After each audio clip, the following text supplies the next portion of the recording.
Hello, everyone, and welcome back to Old World. We are live with yet another Old World 2026 tournament match. Very, very exciting times. We have Solutodka. I apologize for these names that I'm absolutely gonna butcher. And we have Carpergaz. Carpergaz got pick choice, chose to pick first, and is picking Persia. And looks like he went with Tactician.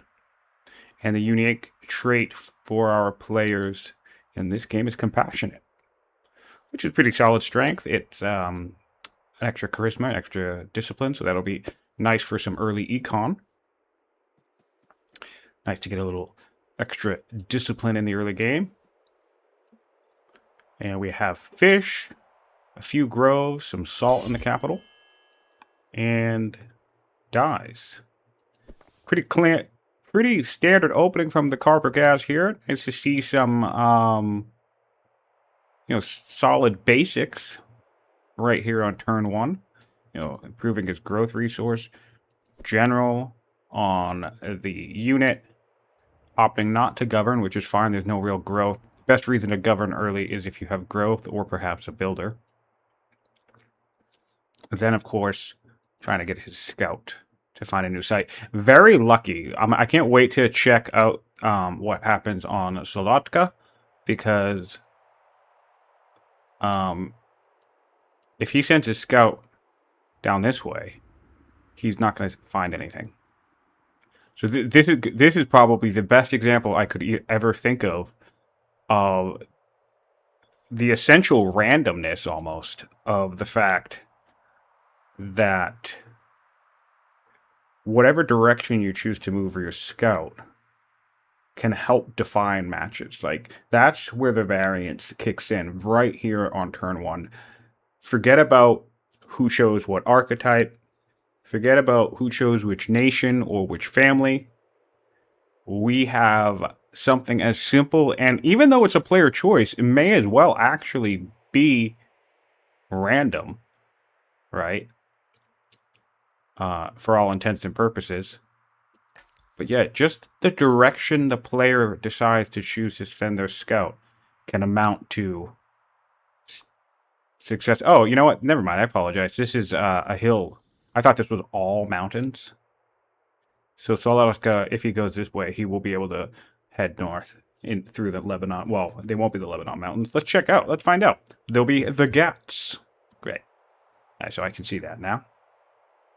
Still, imagine if that was all mountains. Then you'd be in a situation. Oh, hold on. Let me get rid of this echo. Then you would be, in fact, be a situation where you send your scout all the way down this coast. Only have to walk them right back. So we have the Hittites. The Hittites versus Persia. Lovely matchup. Lovely, lovely matchup. And if you're tuning in live, good evening, or afternoon, or morning, wherever you may be in the world. And if you're watching after the fact on YouTube, whatever time or moment in time it is for you, thank you for being here. I hope you are enjoying the action. I hope you are enjoying these casts. And I hope wherever you may be in the future, Old World is alive and well and still thriving. Because we in the Discord community love it quite a lot. So yeah, this is actually what I was saying. Again, he's going to be fine because of this hill crossing. But imagine my initial interpretation of the map was that this was all mountains. Imagine if that were actually the case. He would have brought his scout all the way down here and would have had to completely turn around. That would have lost him like 8 orders. And you can get map gens like that. So I really love it. I don't know what it is. It's tension or excitement. Ooh, bloodthirsty. I didn't check the other promotions. A bit of unfortunate if that's the best opportunity that he had for a promotion, because that's not going to get that 7 damage right away. It will after the first hit. Yeah. All right, all right, all right.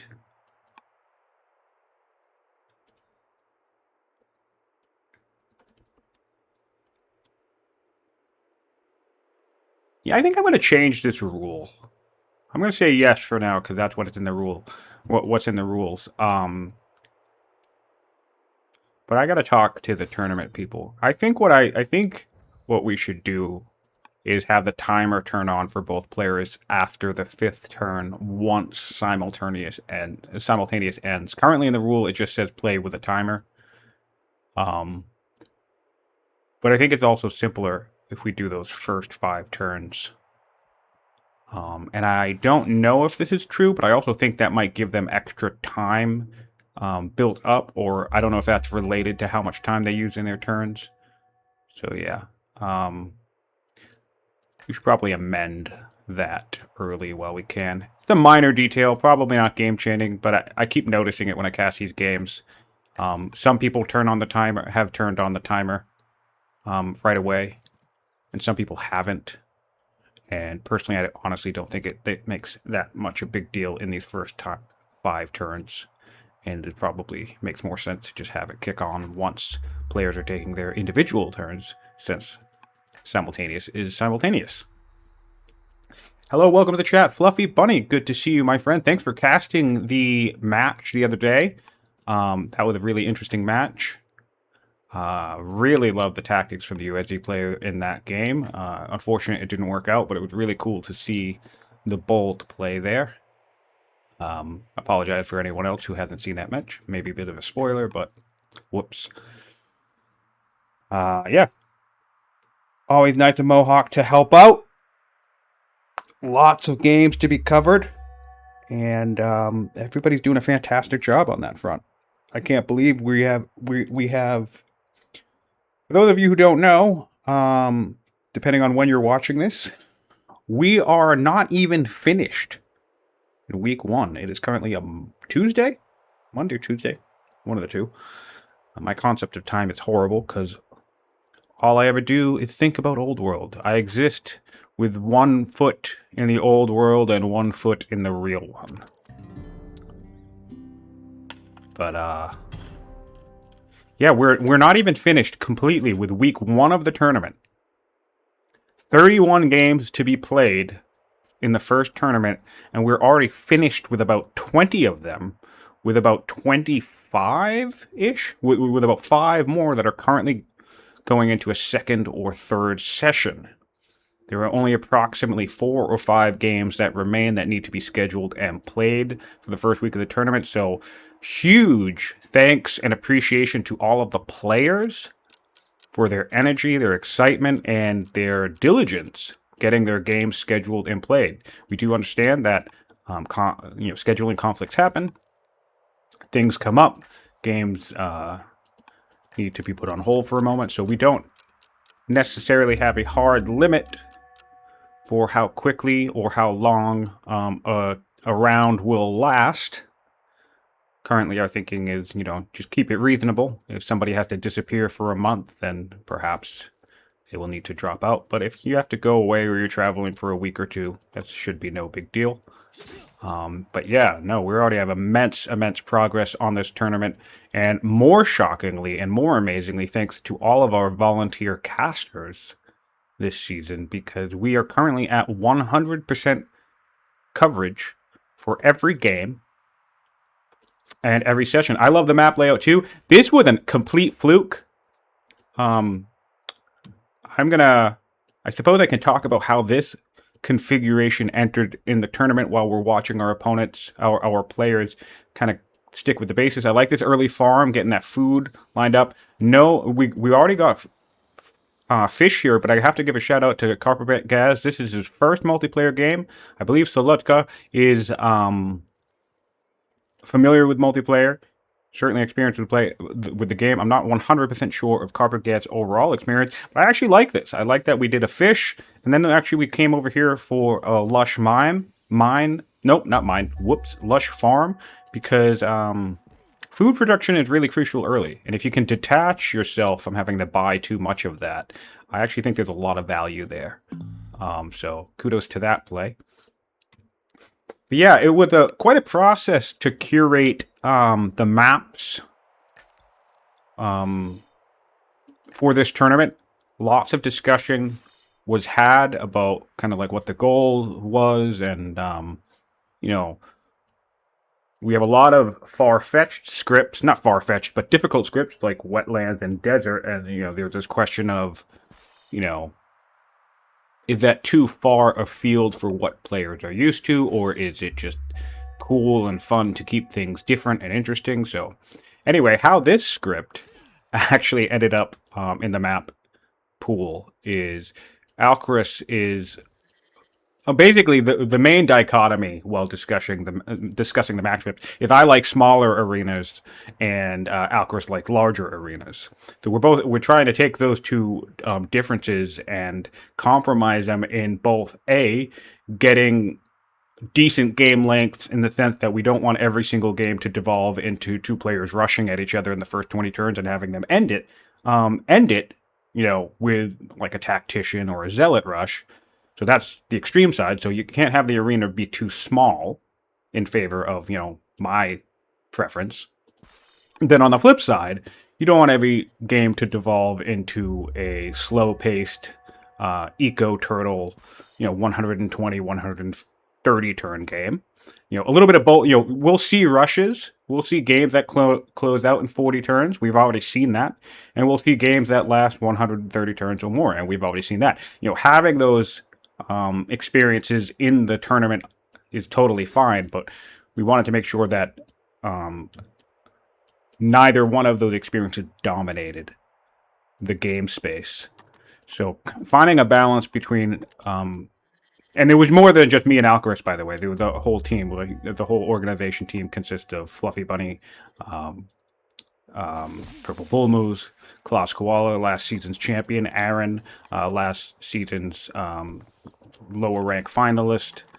So there's like 6 or 7 of us that all had a hand in planning this season. But just finding that balance between the preference of player who likes the smaller arena and the preference of player who likes the larger arena was kind of a big deal, and had a lot of conversation around it. So anyway, I apologize. Long story short, how this map got into the pool was I was trying to find a way. We still have the continent script in this map, but I really didn't want the continent script map to be in the tournament. So I was trying to find an alternative, and I just accidentally discovered through searching around in scripts, because I've never really played the Archipelago script. I found if you put the water on its smallest setting and the islands on its largest setting, more often than not, 90% of the time, it will generate a continent, but not just a continent. It will be like a quirky, interesting, cool shaped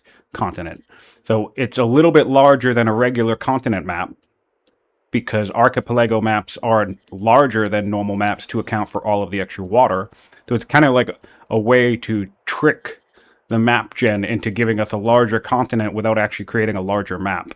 Now, Alcaris still got his wide continent map configuration into the map pool anyway, which is totally fine, because I got my desert no coast script, which is what I wanted a bunch. So for anybody who suffers on that map script, you can feel free to blame me for that one, because I really think that makes an interesting puzzle of a map for players to have to figure out. So, compromise, and here we are. Ego Theus says, not his first game, but first tournament game. He has played a couple of games with me and probably a few with some other people, but as far as I know, he did not have any experience prior to this. And that's great. And you know what? That's what we want to hear, because I think part of the fun and the overall goal of these tournaments is, yes, the competition is fun, and some of us are more competitive than others, but I think the most important thing is we all want to play old world multiplayer, right? We all want to play with other people. So a consequence of the tournament is it creates a great way to find people to play with, because even if you get 2 people who don't really perform the best in old world multiplayer, maybe they practiced a bunch together. So maybe after the tournament, you guys keep playing together, because it's fun and you're having a good time. And that's exactly what happened with me last tournament. I wasn't a huge multiplayer person, and now I have 10 or 12 people who I play multiplayer old world pretty regularly, and it's all from Discord. It's all from the connections made through this tournament. So, yes, we are very excited to crown a champion and very excited for the later round competitions to heat up as players rack up their wins and face off against stronger and stronger opponents. But at the same time, practice is a part of it too. The fact that we have players playing games on Discord. A lot of fun. All right, so we're at turn 9 now. We went for stone cutting, I believe, for the opening technology of Persia. A bit interesting. I don't see that all that often, but I guess it's just divination is such a common pick for so many people. I think stat-wise last season, and even when you do save analysis on Per Ank now, because you can upload any game to Per Ank. It doesn't even need to be a tournament game. You could upload a save from a multiplayer match that you played, or even a single player match actually from a game that you played a year ago, and Per Ank will tabulate the stats for you. And I think the app has said that divination is the #1 most researched first tech of any of the techs, which does make sense. And the Hittites are doing Hittite things. Where did we go with the Hittites first? Let's take a look. Yeah, okay, so the Hittites actually did, in fact, go divination, which is ironic.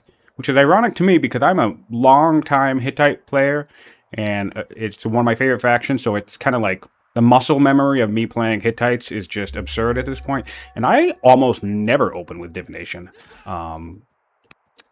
interestingly enough.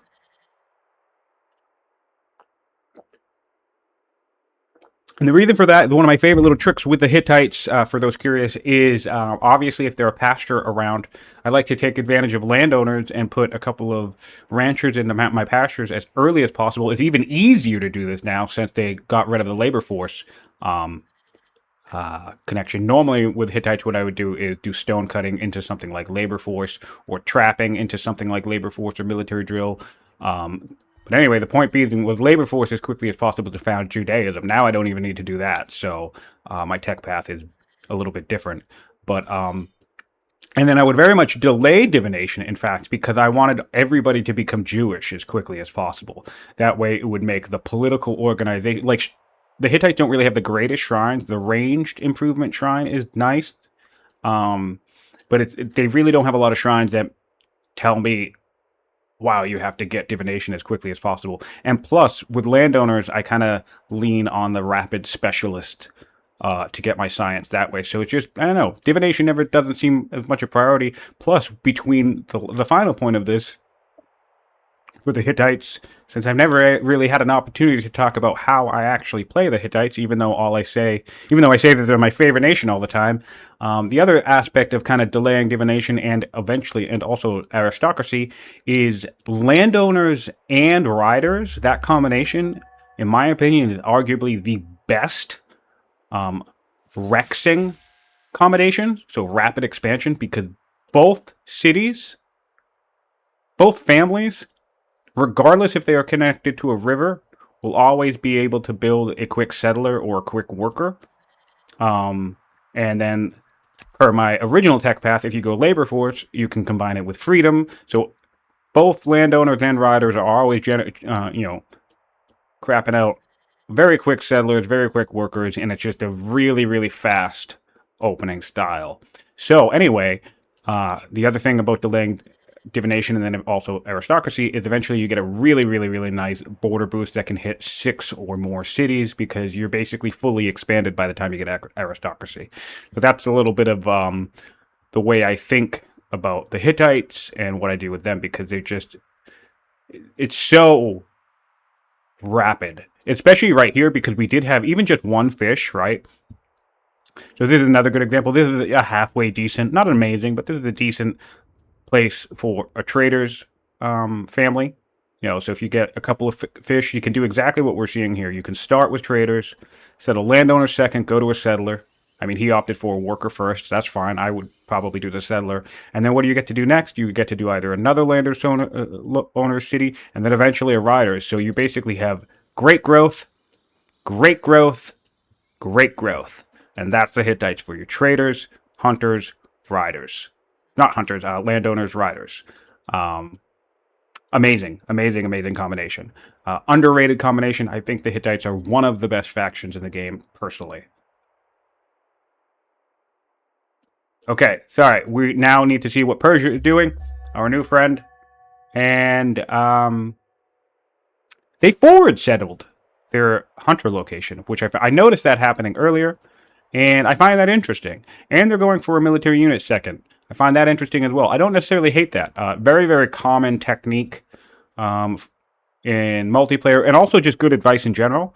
Um, there's multiple different opening strategies, opening different ways to think of build queues, and one of them, whether you agree with it or not, personally for your own strategy, is to build a military unit second in your second military city. Certainly a viable strategy. Some people like to go to a worker. Some people like to go to a settler.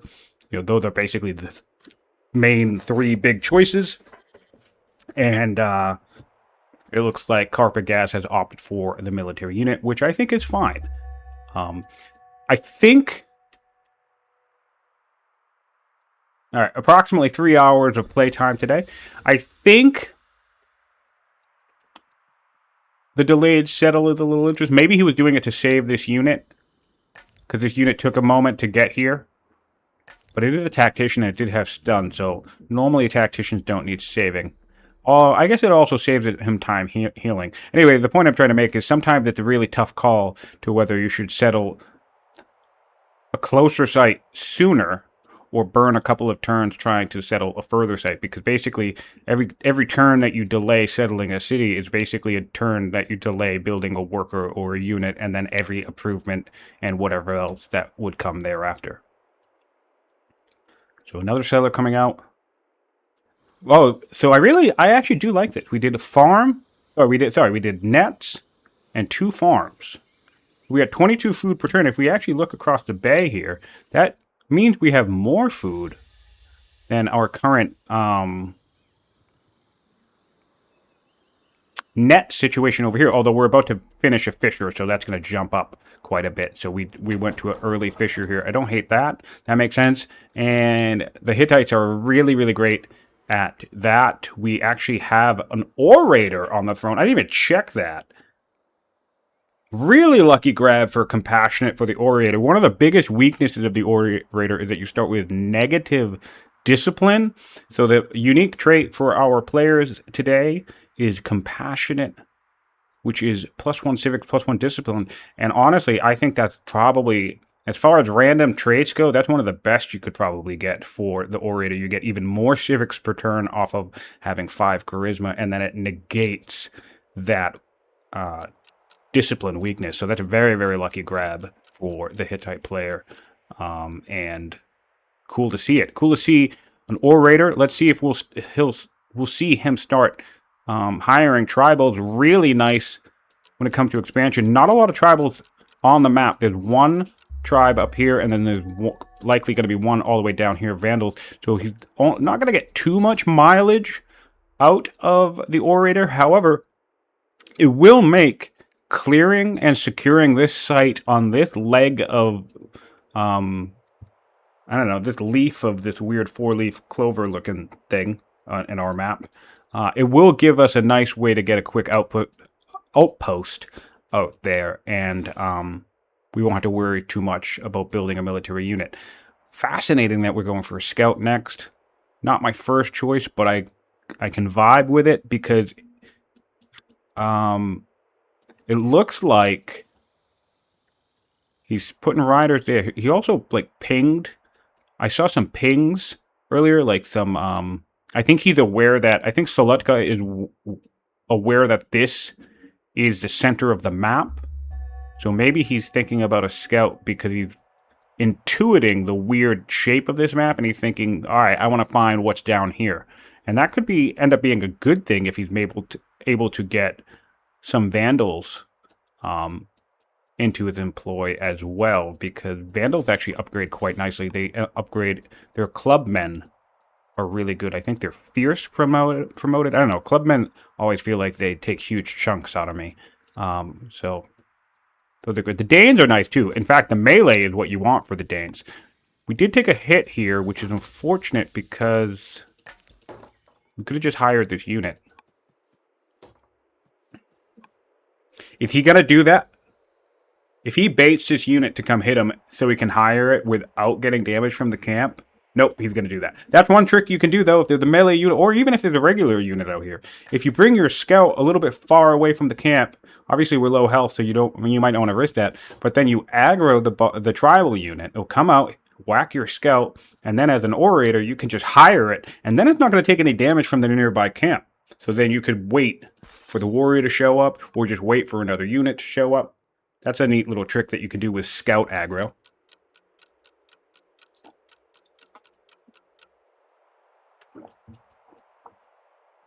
Forgive me my Hittite favoritism, but also I was fascinated by the orator perk at this point.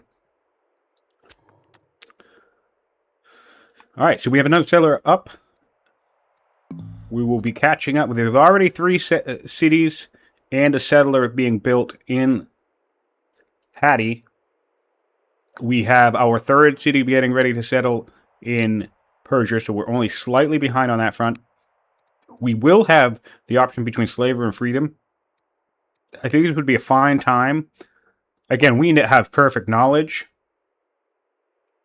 but I really like freedom first often anyway, and we already have stone cutting, so this would be a great moment to adopt freedom. We just got a statesman seat on a great location, by the way. There's 2 marble quarries, and we could easily expand to this one for 3 in statesman, which would allow us to get a decree. And that, to me, tells me that's one of the reasons why he forward settled this site. Maybe he wanted to stick to that kind of classic, safe, military city second, build a military unit strategy, and he didn't therefore want to put his hunter city here. However, I do want to talk about a location-based consideration for hunters when there's lots of quarries. I definitely think the decree thing is the good way to go long term. But one thing that makes multiple marble really awesome for hunters is the hunt project is actually very useful. I don't think we'll need much in this game because it looks like food is aplenty in these valleys here. But if you're ever on a desert map or an arid map, there's not a lot of food around, and you find a couple of marble, and you haven't settled your hunters yet, consider that as a neat alternative for them, because you can get really, really solid food income both early and also towards the late game as the project gets better.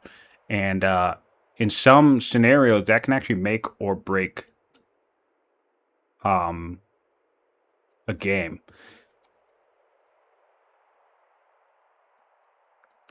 Well, so let's great question from Solver. Hattusa is building a festival, and the question is why? I'm not really sure. He built a Fisher first, so I'm gonna guess we'll probably see the festival into a shopkeeper. That would be my guess. So maybe he wants a shopkeeper earlier. He does have a settler coming out. He does not have another site cleared yet, so I guess there's relatively low priority on getting a settler out, so I can vibe with that. He is also a 5 charisma orator, so that's an extra 4.2 civics, so these festivals are coming out relatively quickly, so that's not too bad.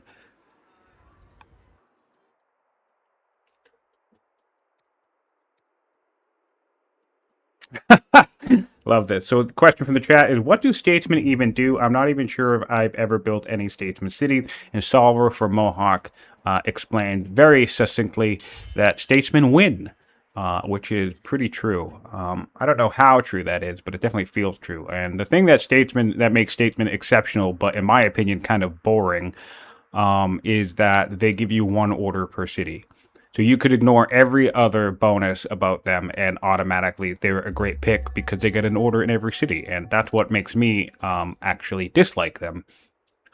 Because if anybody's noticed the trend through talking to me or listening to me ramble on Discord, I tend to like things that aren't obviously powerful. I like quirkier strategies or things that take a bit more creativity. So I've always disliked the Statesman family just because not only do they have an order per city, but they also get civics in every city, which is fine, because so do statesmen and so do patrons. But, of course, the statesmen, sorry, patrons and sages, but, of course, the statesman city, because it's one family, one civic per opinion level, also happens to have the best civics output of any of the 3 civics nations. And then, of course, you have the specialist good cost, which is, a mediocre bonus, but still nice. And then finally, decree, even more orders. If you get yourself a high civic output state seat, you can spam decree for even higher order rates. So basically, their whole thing is orders,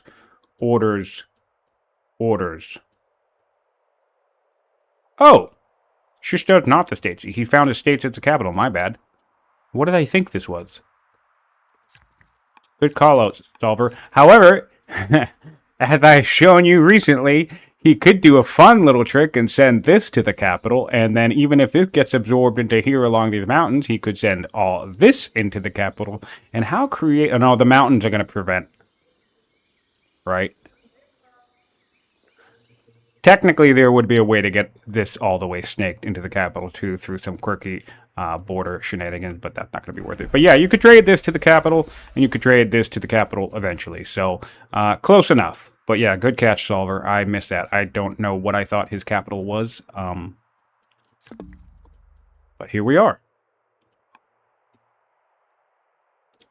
Riders, 2 rider notifications. Okay, so what I find interesting about this... It looks like he's probably going to try and farm a couple more tribal units from the Danish site, and that's okay.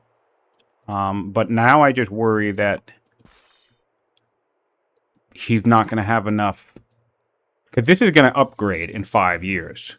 So that means in order to take this camp out, he's going to have to focus on the camp, which is fine. But that's 3 units worth of damage. So I worry that he's not actually going to be able to clear this appropriately. And he might even just lose a Danish unit, perhaps. Oh, he's healing. Oh, Warden. All right, never mind. I feel fine about this. Yeah, he's going to clear this in 2 hits. Never mind, we're good. Nice move, Solutodka. And if anybody is... I'm assuming he's Russian, but...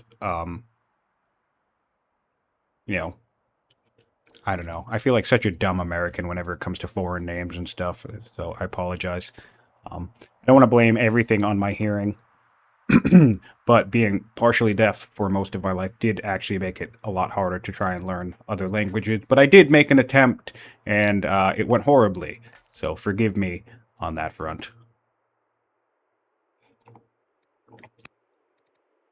No law in Persia, which is a little frustrating, because we have so many civics, so there's no reason not to adopt. But remember, Carpergaz is on a timer. I'm sure in his practice matches he might not have even used a timer. So there's all sorts of pressure. Also, we know we're on stream. We know...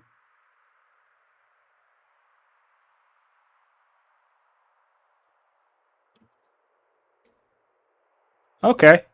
Here's an interesting piece of feedback. The Persian player is saying that he wishes the timer was white for him.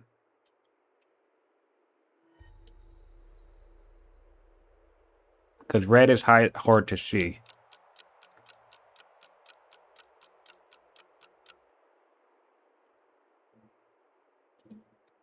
I don't know why it's red, though. Alright, 4 orders. So it does look like players might be struggling with the timer.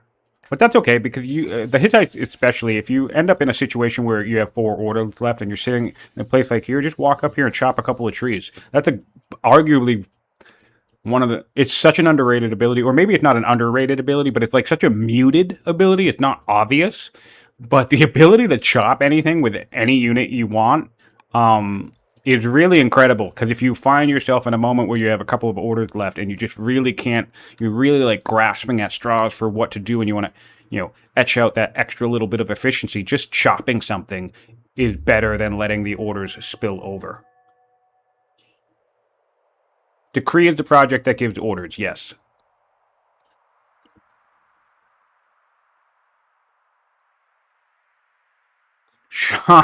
Don't worry, son. I blame you for a lot. I mean, yeah, at this point, that sounds about right.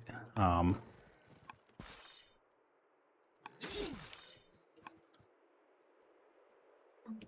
right, stone cutting in one turn from the Hittites. In a couple of turns, I'll actually pull up some graphs and see where we're at. Science rates are, decent. Civic rates are decent. Economy is looking good for both players. A little bit of a focus on food. I don't see a lot of chopping from, well, frankly, harvesting from the Hittite player. This is another thing to think about, too, with the Hittites. There's really no reason that the Hittites can't end up with the Gatherer or the Resourceful as cognomens very quickly. At this stage in the game, those are two of arguably the easiest cognomens to get, especially at the start of the game at least. And certainly it's even easier on the Hittites because they can just chop with their scout.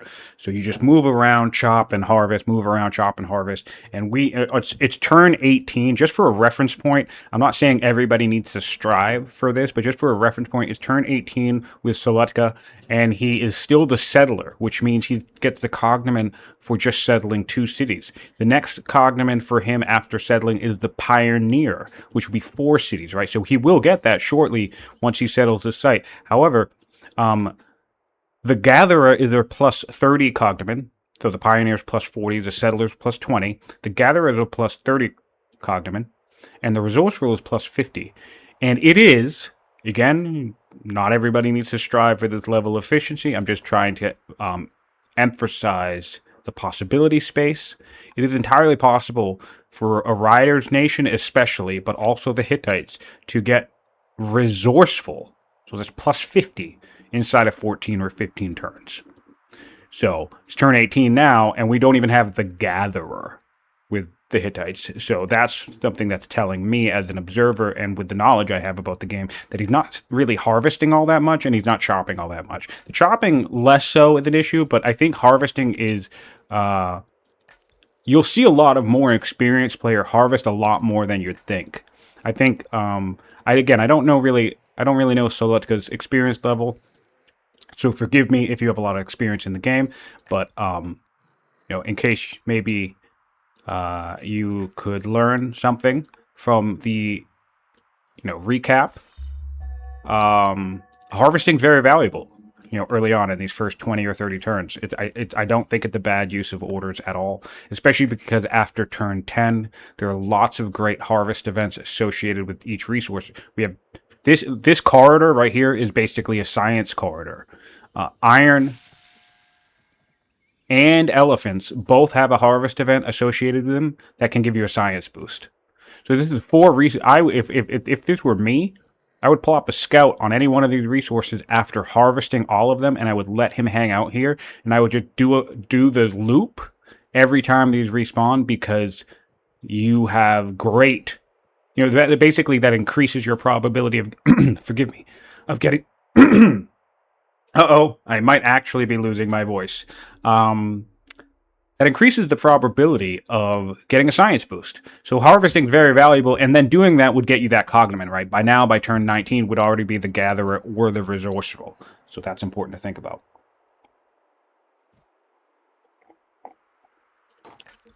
Love the use of the scout, though. He's doing this just to ensure... I don't think this guy would have wandered, but just to make sure he didn't wander and kill this unit...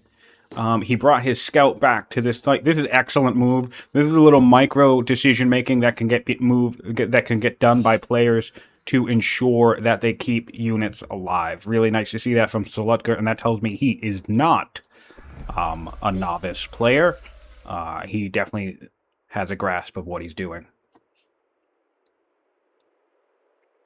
Egotheist asked a very wonderful question. Is there a list somewhere that tells what things trigger what events? No. I'm not going to leave you hanging like that. But we don't have a list for all events, but some events, particularly the harvest ones, because they're so reliable, right? There's only about 30-ish harvest events in the entire game. Each resource, not every resource, but the majority of resources have 1 or 2 events associated with them. So it's pretty straightforward. And yes, we do have a list of those. Algoris's reference spreadsheet does include a list of all harvest events. It would probably be possible to do the same for other reliable events, such as tribal clear events, tribal elimination events, culture events. So basically, to help explain it a little bit for those of you unaware, there's kind of basically two classes of events. I don't know what these would be called internally, so I'm just going to give them random names.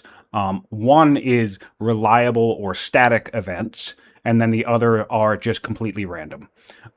So both rely on triggers, right? So, like, for example, if you're going to get assassinated, you need to have a character that's plotting against you or really, really dislikes you or something like that, right? So clearly, the assassination is triggered off of that relationship, right? But that actually happening is more or less just completely random. Like, maybe there's a probability or something associated with it, but it might as well just be completely random. However, things like clearing a tribal camp, getting a cultural level up, harvesting a unit. Harvesting is still a little bit more random, but anyway, there are certain things in the game where whenever the thing happens, it always triggers an event, in which case it basically just draws from a vast pool of events. So anytime you clear a tribal camp event, a tribal camp, you're going to get an event. And it's going to pull from a pool of like 30 or 40 different events. Same thing with culture level ups. It's always going to pull from a pool. And so those are the reliable events. And those are the events that are probably easier to track because eventually you do run out. Like if you were to make your own private game and just clear a camp and respawn it and clear a camp and respawn it and just keep doing that, you'd get about 20 or 30 tribal clear events. But you can actually eventually clear so many tribal camps that you'll stop triggering events. Which is kind of funny to think about because that doesn't normally happen in a regular game because eventually all the tribes disappear. So yes, some events are limited and more reliable. Some are just completely random. And yes, I am an encyclopedic knowledge of events. But my biggest issue is I often remember triggers. I don't remember things like names and stuff. So I can remember triggers and outcomes, but people will be like, "Oh, hey, what's that event that does this thing?" And I'll be like, "I don't know."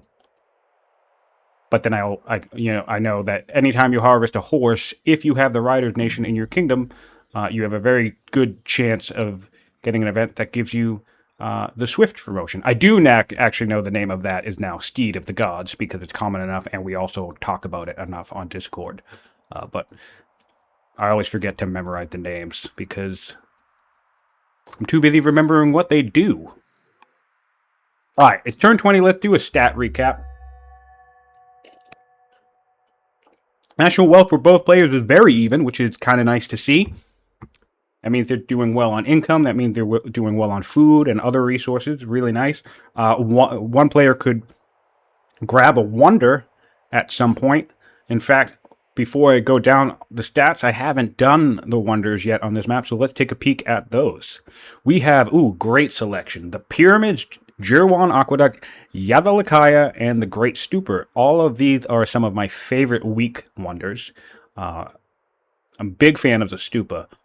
It's a great way to get more civics. Basically, anybody who builds the Stupa gets to cosplay as the Hittites, which is kind of one of the things I like about it because it's a very, very easy way to get an extra 2 civics per city. So, of course, when I am the Hittites, I love to build it because if I could get the Stupa and then the Yadalakaya, boy, we are talking civics, civics, civics. And to keep the civic train rolling, the Necropolis is on the map. We have the Ishtar Gate, Lighthouse, Mojave Hava, which is another civic wonder. We have the Mausoleum. We have the Colossus, which is another civic wonder. The Acropolis, which is another civic wonder. And then, of course, we cap off with the legendary cities of the Virectasuk and the Heliopolis. So if the Hittites wanted to be cheeky, they could kick back, build a bunch of quarries, spam a bunch of wonder, and have more civics than God himself, which is my personal favorite way to play the faction. All right, back to stats. 8 population with the Hittites, classic Hittite stuff, classic landowner stuff. 2 specialists with the Hittites, only 4 population and 0 specialists for Persia so far. Each nation has 1 worker. Persia has built 1 military unit, but we do know that the Hittites have hired a Danish mercenary. Thankfully, neither player has lost a unit at this point. So on turn 20, that means they're doing solid. Both have cleared 2 camps. Neither have a law, which is unfortunate because Persia's just letting freedom and or slavery hang. Which, I mean, you're tossing this resource income every turn, and or you're tossing this growth every turn. So be mindful of the fact, especially if you have a stockpile of civics. If you're saving for something like a wonder, fine, no big deal. But when you have statesmen, you're Persia, or when you're the Hittites, who have a very solid base civic income, no real reason to not be generous with the laws, unless he's thinking he wants to build the pyramids before he adopts the law. But that's like, that feels like such a waste. I mean, you just have it. Even if you want to build the pyramids, adopt your first law now, get the income, and then build the pyramids. And you can wait after that back. So anyway, back to some stats. Whoop, wrong button. Whoop, other wrong button. Hold on. Let me put my tea down. Here we go. Technologies 3-2 in favor of the Hittites, so they're moving quite nicely. Improvement controlled 8-6. Yep. So nobody's exceptionally ahead. It seems like these players are relatively even matched at this point. We'll have to keep an eye on how they progress further. Yep. 23 science to 20. Not bad. Just getting at the point where, because you're always going to start with higher science in whatever turn you're on, right? So my basic benchmark of matching the turn that you're on to your science rate. This is another moment I can talk about this just a little bit. Is now it's 22, and we have Persia with 20 science, and Hattie with 23. This is the moment when you need to be actively thinking, well, how am I going to get my science higher?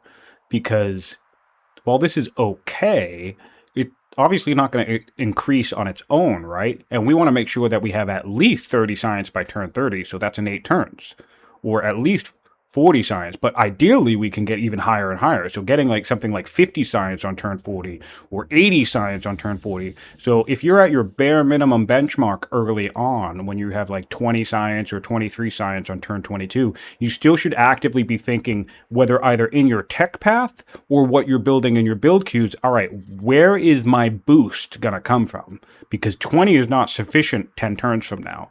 And it's certainly not sufficient 20 turns from now. So how am I ramping up that science production? What's my game plan? All right, the rider seat. We have really nice grab here, I think, from the Hittites in the north. Because, A, the riders is going to bring us more orders, which we need. We have our other scout, which is what we need, which is another reason why I probably didn't need to build this scout. Although one thing I like to do with scouts as a Hittites is they're really great for buying tiles around the landowner family, by the way.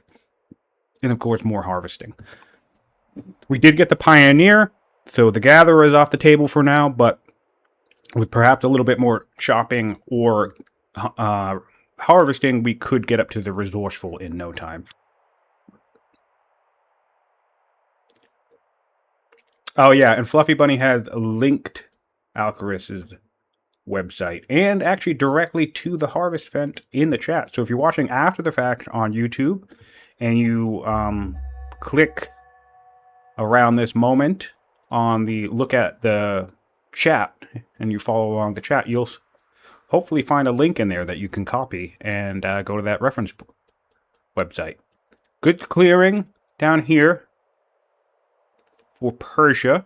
So there's just a slight pace uptick for Solutodka. He's got his 4th city down, and Persia has their 4th site cleared, but no settler yet, 5 turns away. So that's actually a little bit more of a pacing gap than I would like. Ideally, this is one of the reasons why players will build settlers very early in their build queues, is because ideally, as you're clearing, you have settlers coming behind you. You know, you're never always going to match it at a rate of 1-to-1, like where you clear a site and then a settler shows up, a turn or two later. But general principle, like, I think having cleared a site and our next settler being 5 turns away is a larger gap than I would want. I think ideally, again, keeping in mind that you're not always going to match the pace correctly, I think your bare minimum benchmark in that case is you clear a site and you have a settler coming out next turn. That's like bare minimum. Ideally, it's like right behind you. But even if you're still working on it, if you've cleared a site and you have a settler coming out next turn, that's your bare minimum. Hey, yeah, all right, you're keeping up a pretty decent pace, matching your clear rate with your expansion rate.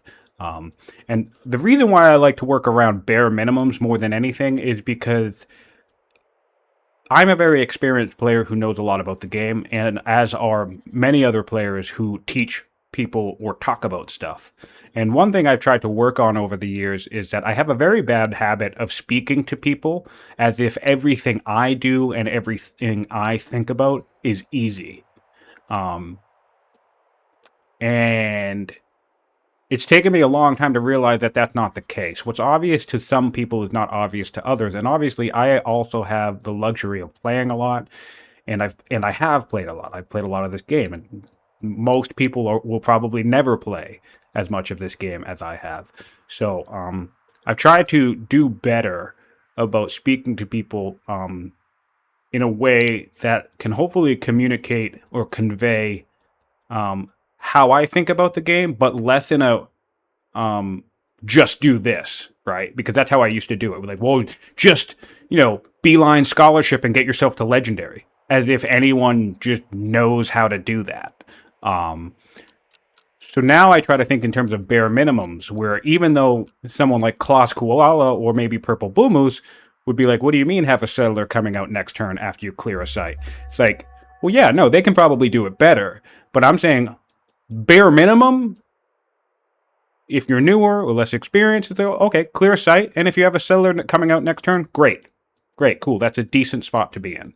So if anyone's curious, especially the more experienced players, when I say, oh, just have this much science on this much, like, we all know that you can get 150 science in 50 turns. But not everybody's going to be able to do that. So if you can get 50 science in 50 turns, you at least will not be swallowed alive by somebody who's getting something like 80 or 90 science per turn. It's if you have 30 science or 20 science on turn 50, that's when it's really bad. So that's how I think about the bare minimum benchmarks. Want to look at order rate. Order rates are pretty even. Persia's the king of orders in this game, but they didn't go riders. So currently, or at least they haven't yet. So currently, the orders are equalized in terms of family bonuses. Persia's getting 1 order each from these 2 cities, and the Hittites are getting 2 orders from this 1 city. So that's pretty neat for the Hittites to be on par with Persia at the moment. This, I'm not sure how I feel about. This would make me think, I don't know why we're doing this, actually. And there's several reasons why I can't figure out why we're doing this. First of all, let's look at the known world according to Persia. Okay, this is the known world according to Persia. So this is a fully connected coastline, which means, riders aside, any city, any family he puts here will be connected to his capital. So while road networks are indeed important for transportation, troop transport and everything else, maybe this is to speed up the settler. That would be a bonus. I can kind of get behind that. He already has 1 worker still working. He civic rushed something? Probably a little too much urgency on that, but maybe he wanted to dump the queue. And sorry if this seems like I'm being way too critical, Carpergaz. I'm just kind of taking a look at, the instincts here. Ooh, free Axeman's fantastic. The Merc Axeman comes if you get military drill. So we got military drill on turn 22. It's not guaranteed, by the way. This is just one of the, speaking of event triggers, the Mercs that show up, the mercenaries that show up in the game, are all directly tied to specific technologies. So, for example, the free chariot that can show up is actually tied to husbandry, which is one of the reasons why I like to get husbandry a little bit early, if the map and landscape supports it, because it's easy. It's an easy technology to forget about. Growth and pastures are really good for food and orders. And then, yeah, you might get lucky enough to get a random chariot plop onto the map. Military drill, however, is what's going to get you this free axeman. So Persia now has plenty of early military plus a tactician. He's not going to be under threat of his opponent. His opponent is now weaker, so he does not need to worry about any early engagements, and perhaps maybe he can even aggress. Certainly he'll have no issue clearing these camps on this side of the map. And it does look like that's the direction he's headed in. But should he scout north, he could see a potential opportunity to harass his opponent. However, you probably don't want to harass into an orator because you have no idea how quickly they're going to have one or more 6-strength units, and it is entirely possible for them to have one or more 6-strength units by turn 30. Very, very scary thing to deal with. So the tactician and the axe and the extra units will definitely keep him safe.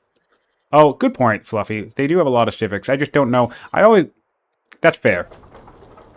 That is fair. I just don't know that I would have spent it. I think in situations like that, I would have actually burned the civics, even though it's more expensive to civic rush growth units. For those of you who didn't know, it's like 50% more. I probably would have civic rushed a settler. That's what I like to do when I'm sitting on a massive stockpile of civics and I've got nothing to spend them in the early game. I try, if I can remember, to pop in a settler and crank that out, because that would still be saving us. This settler is still going to come out in 3 turns.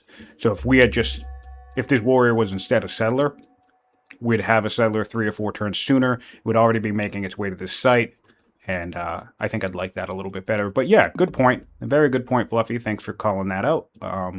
His civic stockpile is fine. He's not wasting anything by getting a warrior. I just don't know that I would spend it on a warrior. Valuable specialists are also another option. I don't think we have divination on Persia yet, right? We still don't have divination, but if you're really worried about something like contesting Zoroastrianism, there's no religion on the map yet. So civic rushing, again, it's kind of like an extreme option, but civic rushing an acolyte, especially if it's the second acolyte, if you already have your first acolyte built, civic rushing the second acolyte can be worth it just to guarantee and secure that religion. Persia, speaking of civics, however, Persia has secured the pyramids.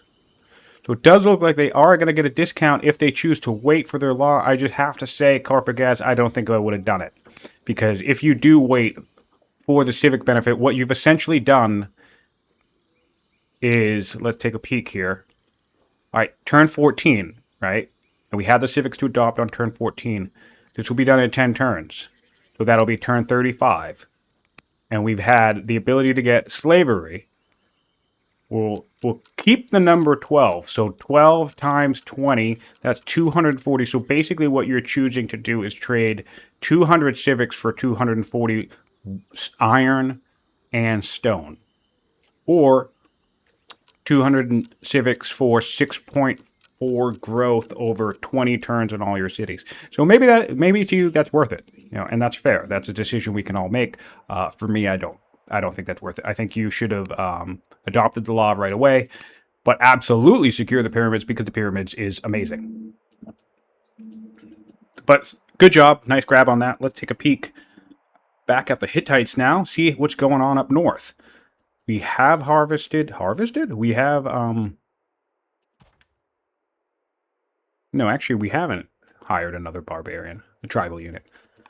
I suspect we would hire an additional one. And we also haven't upgraded the Marauder. So, Solutodka, I hope you are aware of this. You have plenty of money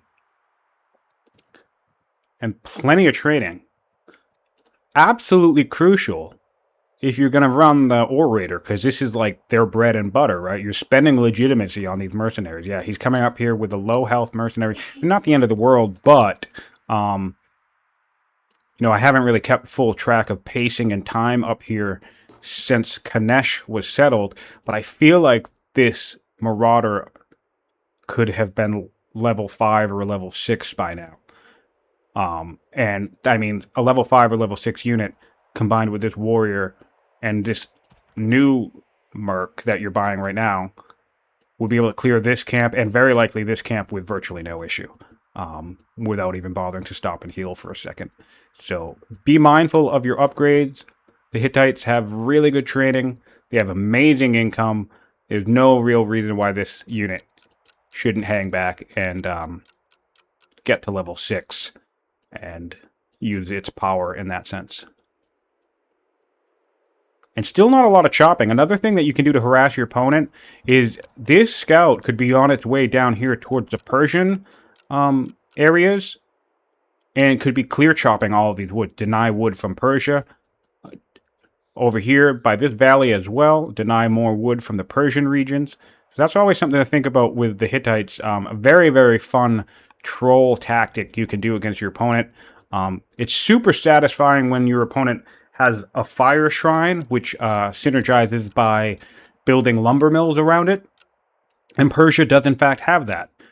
One of my favorite things to do when I play the Hittites, if I'm against somebody like Assyria or Persia or Rome, is just rush to their side of the map and steal all of their wood so they can't get that adjacency bonus off of their shrine. And, you know, you just laugh your way to the bank when you do that. It's a lot of fun. Phalanx coming up for the Persians. Anything marked in the tech tree for the Persians? The tech trees have marked, the Persians have marked machinery.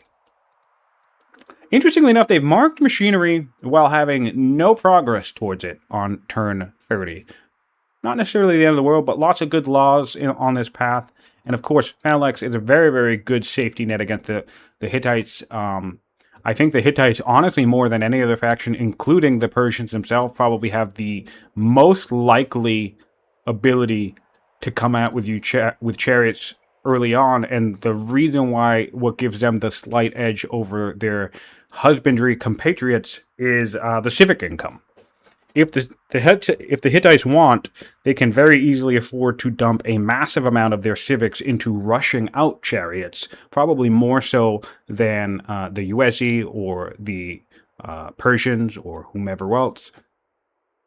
And that can be something to worry about.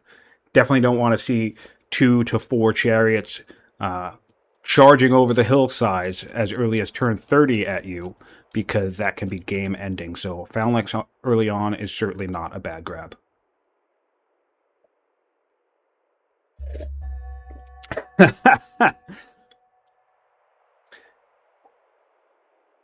Festic, you're Frederick, right? I just want to make sure I think I know that, but just to double check. But yeah, Festic or Frederick says, Onagers versus a bull strategy. Let's see if it works out. And yeah, man, I have to tell you, back when the hydraulic strategy was king and lots of people were practicing it, I was picking Hittites a lot in practice sessions. And, you know, one great thing to do if your opponent is building up onager lines, it doesn't even matter if your chariots die. Just send 2 or 3 chariots, suicide them, you know, give them like a couple slingers of support if you need to.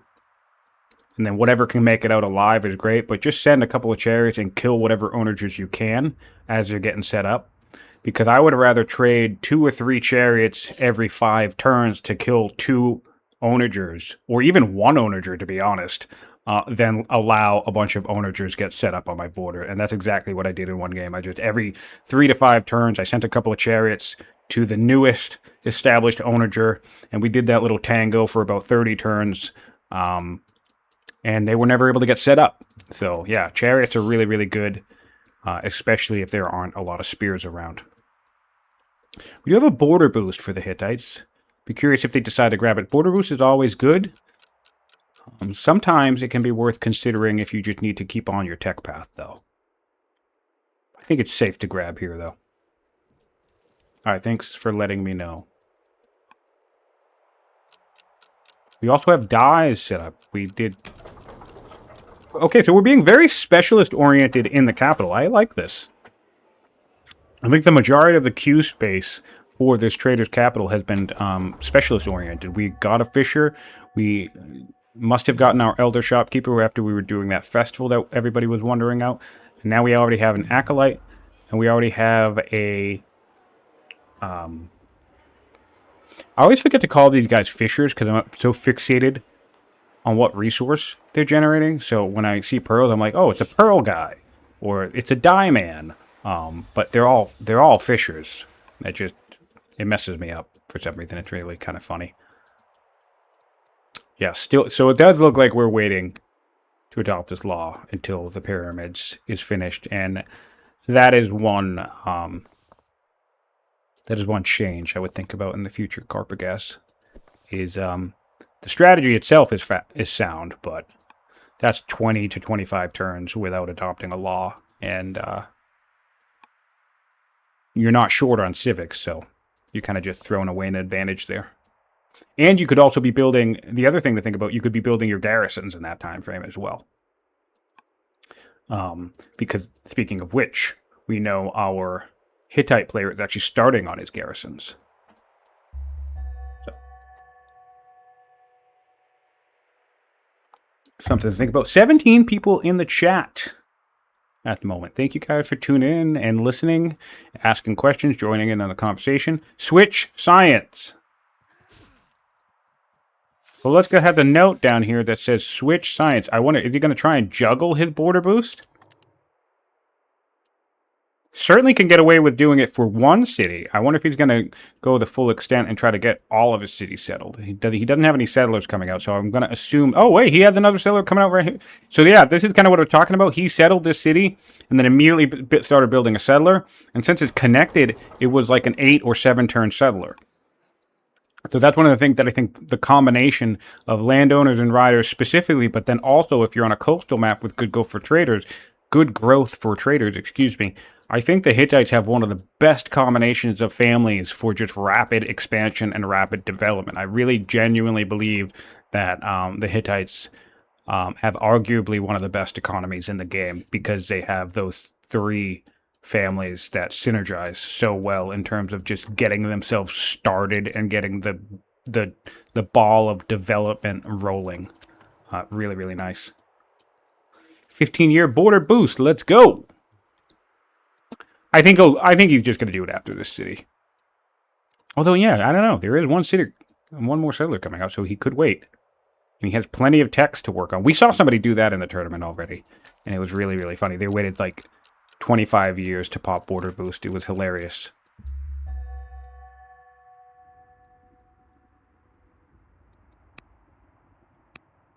All right, so we have 25 science for the Persians at this point, turn 28, and 34 science for the Hittites. So going back to that benchmark thinking, I feel like the Hittites are doing a decent job kind of staying afloat, staying above water, whereas the Persians are just falling a little slightly behind. They've been a little slightly behind the curve for most of the game. And I was listening to Alcaraz cast a session last night, and for those curious, since we're talking about like bare minimum benchmarks and things like that, his benchmark is whatever turn you're on +7, which that sounds totally reasonable to me if you want to really make sure that your science is humming along quite nicely.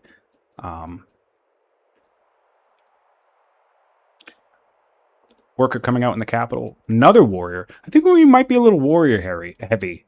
Have we met each other yet? I think we have. So maybe he's worried about some orator shenanigans. But another thing about these mirror maps, if you can kind of intuit what situation you're dealing with.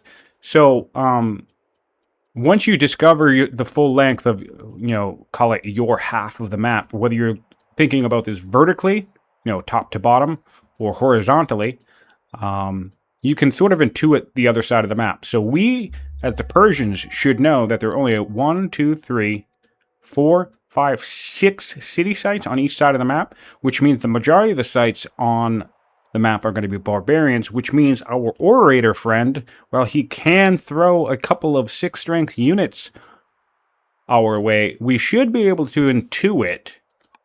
If not, specifically that this side of the map literally only has one tribal site, we could safely assume there is only one or two tribal sites on the Hittite side of the map. So not a lot of tribal things to work with. Which, of course, don't trick yourself into thinking that you're completely safe, because you could have a player do what this player kind of did, or even more, and just let the tribal camp hang out, especially if it was like a horse camp that has something valuable like Numidians or whatever, and they could just be hiring Numidians for 50 turns and try to pad the bank with that. Some players have done that before, and sometimes that's successful, and sometimes it turns out it would have been a better idea to just settle the city. I am going to step away for just one brief moment. I will give you guys a look at Persia, since we should be back in Persia in a moment. Settler coming down this way. He's clearing. I'll just be like 2 seconds. I'll be right back.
All right, we are back. Settler almost at its destination. We've cleared another site. So actually, have we taken tempo at this point? No, because we still have another camp that we need to clear. Okay, but still close. We're catching up at Persia. Still a solid game. Still relatively evenly matched, I think, in overall general skill set, maybe. Of course, there's so much more to be determined as we get into the mid game, and as our players come to blows. Yeah, being very, very specialist oriented, this is yet another festival in the capital. This is also going to be a little bit of a culture boost as well, because we've already done 2 festivals. This is number 3. And I personally don't mind spamming festivals in high civic locations. This is not a high civic location, but it's certainly a decent and interesting use of a high civic orator, so I don't really hate it. Makes sense. One thing I've explored with orators relatively recently is acolytes. You know, get yourself set up in your capital with a few shrines, having an orator ruler or governor in general, I suppose, but if you started with an orator, and then get yourself really, really swift acolytes, and then even upgrading them, getting those extra orders, because that's a way to invest the early civic output of an orator into a long-term order advantage, rather than relying on the opinion boost, which is also can be quite nice. Speaking of which, how is politics in Hattusa? Really good in general, but we're not yet hitting the spikes that we want. So, yeah, if we could maybe adopt Zoroastrianism and spread it, that could help, but adopting Zoroastrianism might bother our pagans a little bit. So yeah, we have a little bit ways to go in terms of political opinion, but if you can really get lucky, like maybe with a good marriage or a religious person who likes you early on, the orator is a really surprising way to get a lot of early order boosts as well. I had one game in the last few months where I opened with an orator, and I had friendly families in all three families for something like the first 30 turns of the game, or for 30 turns of that ruler's reign, and it was absurd. I had just an arbitrary extra 7 to 8 orders per turn for that half of the game, and it was amazing. So a little bit feast or famine with the orators. You either get a bunch, you get lucky and you get a bunch of friendly families, or you don't, and you don't really get to capitalize on that particular advantage. But of course, the tribal hiring is always good regardless, so. I think he'll be able to clear this camp. Took a bit of damage there. He should be able to kill this guy. That's 9, 6. Oh, just shy.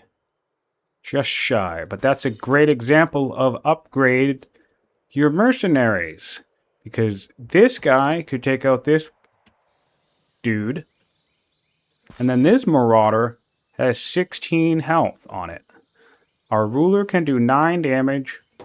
Our hired marauder can do 6, which brings us to 15. If this were just upgraded even once, the process of clearing camps would have been made easier. So always be mindful of taking advantage of the orator power. Like, I feel like basically right now we're seeing an orator being used nicely. Civic productions in the capital, great. Some tribal hiring, great. But I feel like we're seeing like 1/3 of the potential power of an orator here, since we are still not really lined up with political situation, which again, at this stage in the game, the first 30 of the game, it might as well be random, to be totally honest. You're either going to get lucky or you're not. There are some things that you can do to maybe push this along, but for all intents and purposes, it may as well be random. But then, yeah, we're also not upgrading. Oh, we got a crit! Love to see it! Love to see it! That's exactly what we need. Amazing, amazing, amazing. That's going to keep that tempo. That's going to keep that tempo. All right, we're fine. Never mind. But also, yes, upgrade your mercenaries for the love of God. Back to Persia. Persia doing fine. His axe is going to clean things up nicely. And then he should have no problem healing up real quick and clearing this camp up here.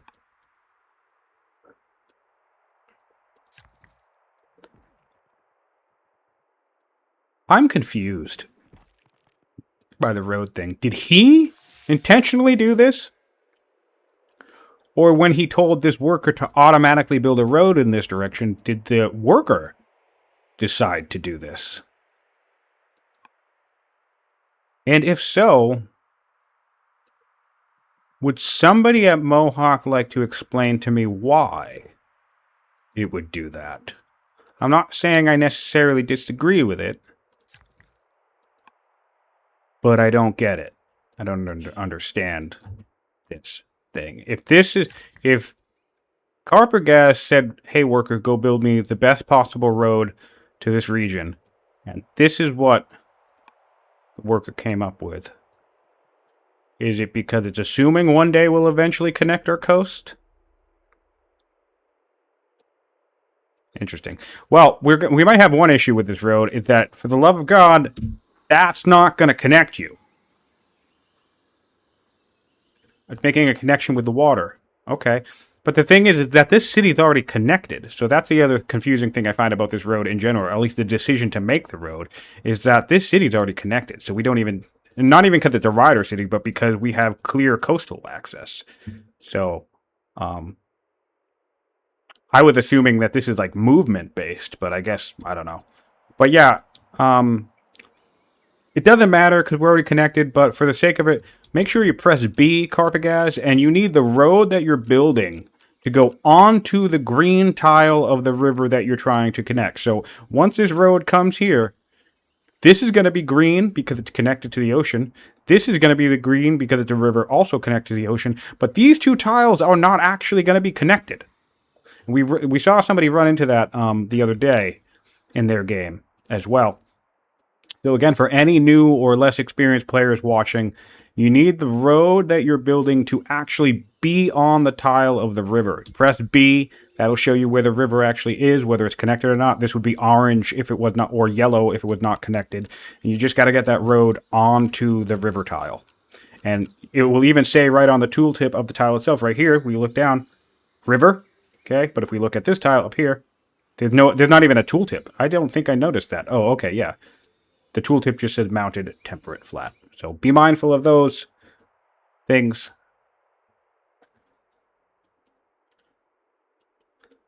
All right, so Mohawk says, agree, the road's not really needed, but the assumption is that the Pathfinder is optimizing for connected status rather than actual ground transport, which of course would make sense. But this is another example, my friends. For the most part, don't automate your shit. Just do it manually.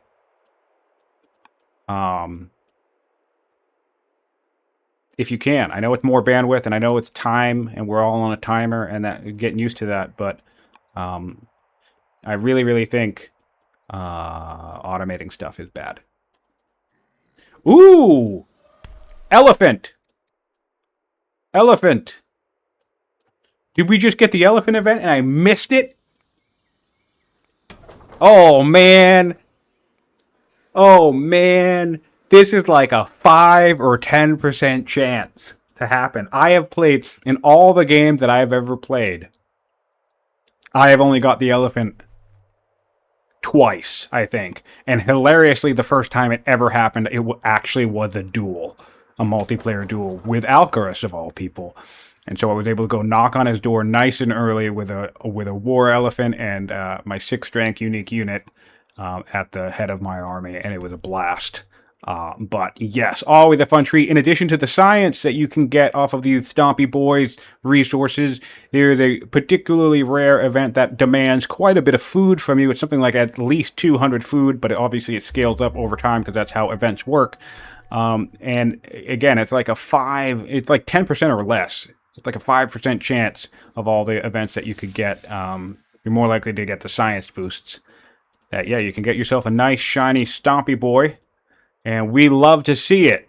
So, yeah, the Persian player has an army. The Hittites are now much weaker. So they really need to focus on upgrading their tribal units once they're done clearing. And we're still seeing workers everywhere. So you want to be mindful of tooltip sleuthing. You want to keep track of where your opponents are in terms of strength. I would be very scared about a much stronger Persia at this point in the game, just because we can always rely on the fact that Persia is going to have plenty of extra orders.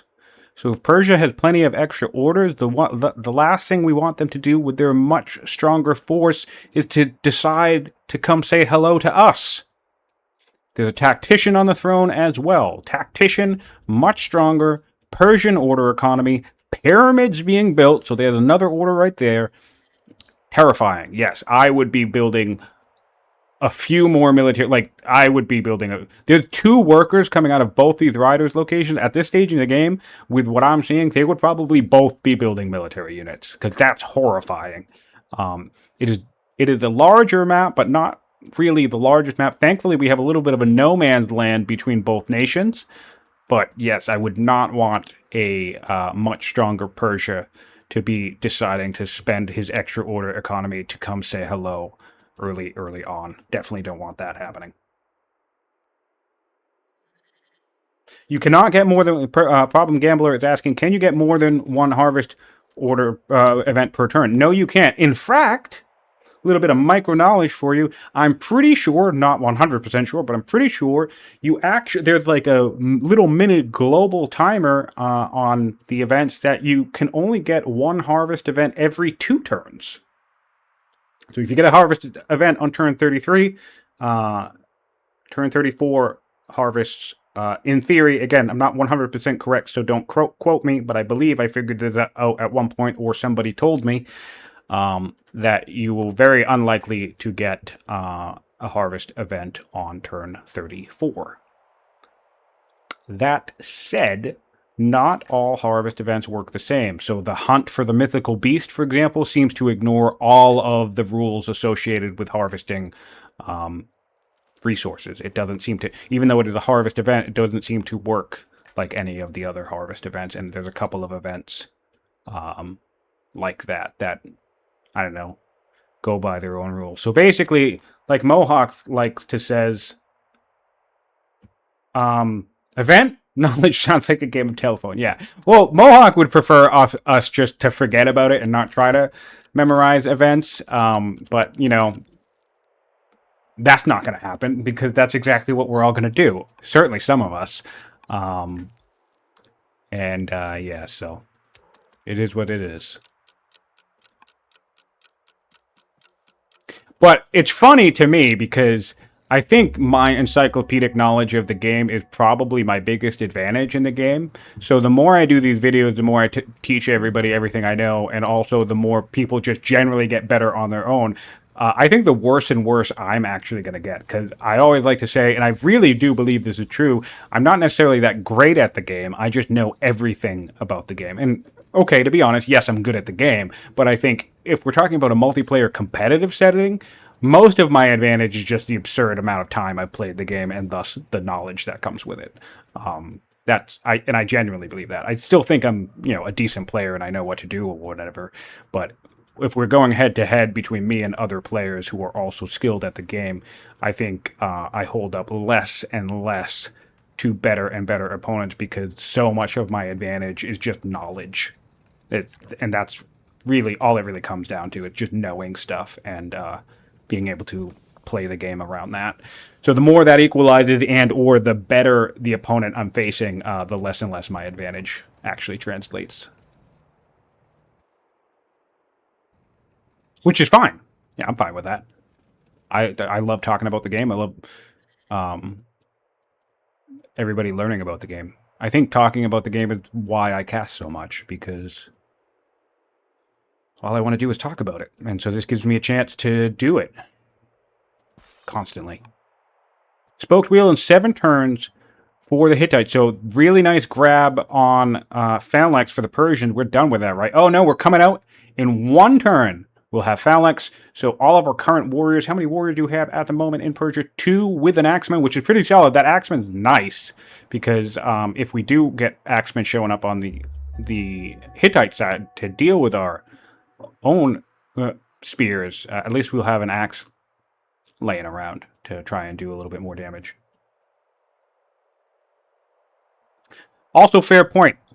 Fluffy. I think my game knowledge in general, not even just event knowledge, I think my game knowledge in general is also simultaneously my biggest weakness because, especially as it pertains to events, I think I'm more apt to try and take the chance or rely on something happening and then have it not happening. And I think the best example that I can think of is there's a very reliable harvest event that gives you a science boost from harvesting fish. Right here, fish. Or I always like, once I get exploration, I always love sending scouts or a ship out into the ocean and harvesting fish because it's a very easy way to get like 80 or 100 science. Super, super reliable. In one game against Fluffy himself, I think I sat out in the ocean, jumping back between 2 different fish for something absurd like 12 turns, constantly spending orders trying to harvest 2 fish every time they respawned, and I don't think I ever got the event. So even though that event is it really is reliable. It feels like way more common than other harvest events. But because I know that, and I chose to rely on that, I actually, in that particular game, just wasted like a dozen orders trying to get science that never showed up. I eventually just stopped doing it because Either that, or I forgot that I already got it. That also could have been one of the possibilities. And then I was still wasting orders because I was expecting to get an event that never showed up. So yeah, definitely a weakness as well. You need to be mindful of that. You know, it can only help you out so much, and you know, it's. I know some strategy gamers don't like to hear this, but it's luck, you know, and I don't mind that. I like rolling the dice on some things, and sometimes it works out, sometimes it doesn't. Doing decrees in the capital. This is a little interesting. I think I would rather get the salt. Because A, that's a little bit more science, a little bit more culture, a little bit more econ, and also we have the Riders family who like salt anyway. So, I mean, we're Persia, we have all the orders in the world. I'm not really feeling the decree here. I think I would be thinking about, are we building another settler? Yes, we are. This is great. Forward building a settler is great because it's going to get to the location quicker, so that's fantastic. In fact, you no longer need to guard this site, by the way, Carpergaz, because this settler is going to come out in 7 turns, and this site's probably... I keep trying to move this thing. Imagine that, if I accidentally moved somebody's unit. That would be horrible. But spectators can't move stuff, in case anyone's curious. Sometimes I instinctively click. Anyway, this is not going to spawn for something like another 10 turns, so you should have time, which means your scout is freed up to harvest and do other fun stuff. Oh, there's already a settler. Yeah, so you definitely don't need to be standing on that. There's a settler there, and we have another one coming out. Yeah, so we don't need more settlers. A unit is also always reliable. Another worker is also always reliable. Yeah, I just don't think we need a decree right now. I don't know. I have a hard time building decrees. I know somebody like Alcaris. Alcaris will plop down a statesman seat on a couple of marble especially, and then he just spams decrees literally all game. And I have never developed a knack for reading the efficiency of that, personally. I do run decrees, but normally as like an endgame thing, or when I'm actively in a war. But the whole static decree while I'm just expanding and developing, I don't have a mindset for how efficient that is. But if anyone would like to illuminate me, feel free, and I will share your wisdom on this cast itself.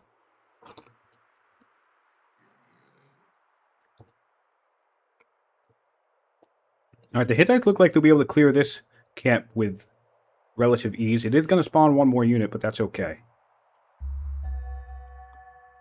I'll be curious what their decision... I think, in order to keep the landowner's family, their last family does need to be landowners. I mean, technically it doesn't have to be, but I don't like making the landowners unhappy because they're my boys.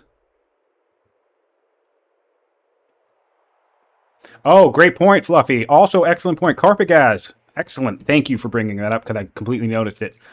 This was a Vandal site. There's only one Vandal site on the map. You already got your event saying that the Vandals were eliminated. You don't need to guard sites. Once a tribe is eliminated, their sites will never respawn. So thank you so much for bringing that up, Fluffy, because I completely forgot about the fact that this was a lone Vandal site. So that's another reason why rapid clearing can be super, super handy in these maps, because if you can get, let's say all of these were Vandal camps, just for the sake of the argument, if you can rush out here and clear all 3 of these camps, those are 3 camps that you don't need to protect, ignoring any potential harass that your opponent could send your way by either blocking it with a scout or, you know, just sending their own military to come mess with you. But yeah, if you have a relatively secure side of the map and you've cleared tribal site, then you're free to leave them unguarded.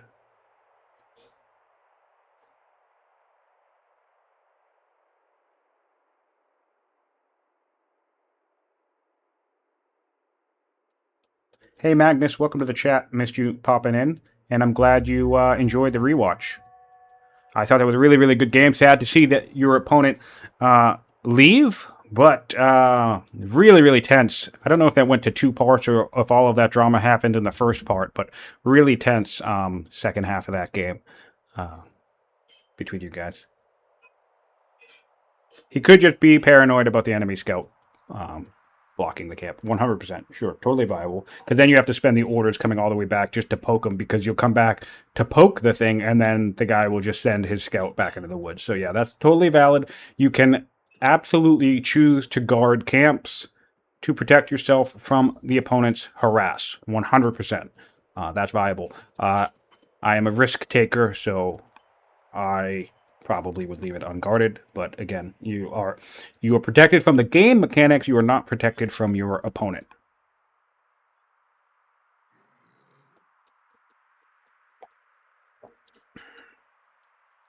Decent economy springing up. Nice to see a mine finally getting built. I feel like mines...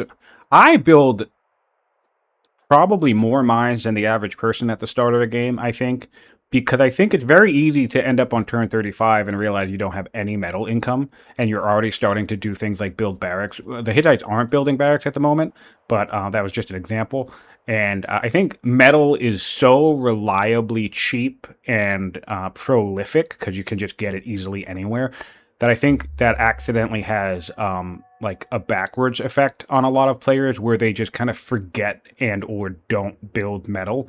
And then you have this weird situation like we have right now. Obviously, food is still the most expensive resource, which actually surprises me, because both players are generating a lot of food. But the second most expensive resource on this map right now is metal. And I noticed that trend in more games than you would think, because you'd think it's always going to be food or stone, and those are the most common. But it's like every other game, I noticed that it becomes metal in the first 30 to 50 turns. That's the most expensive, and that tells me people aren't building mines. And I think people aren't building mines because they trick themselves. Look, oh, it's just metal, it'll be cheap. But if we both think that way, well, now metal is expensive in our game. So I like to build mines pretty early on. A nice setup of them before I even start building quarries, usually, to be honest. All right, the pyramids are finished. Did we adopt a law, or we... All right, so yes. Wow, we waited that entire time. Because then the other risk of that, I think, we got this on turn 14, right? I want to look at something. When did we start the pyramids? 20-something? 25. So, all right. So here's the thing. I respect the thinking, but we got the law on turn 14, the technology.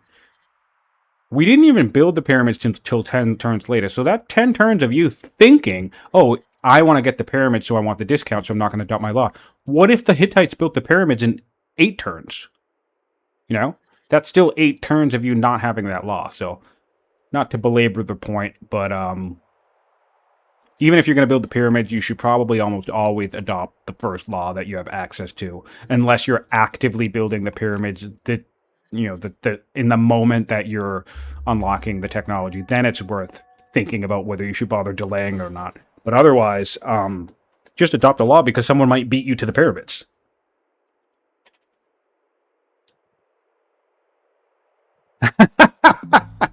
All right. Well, not everything can be my fault. I don't think the mine thing is my issue. I think everybody worshiping the gods of stone in this game. And don't get me wrong, stone is super important. But in one of my UZ games against Alcaraz, I built a grand total of 3 quarries in 60 turns, and I still won the game.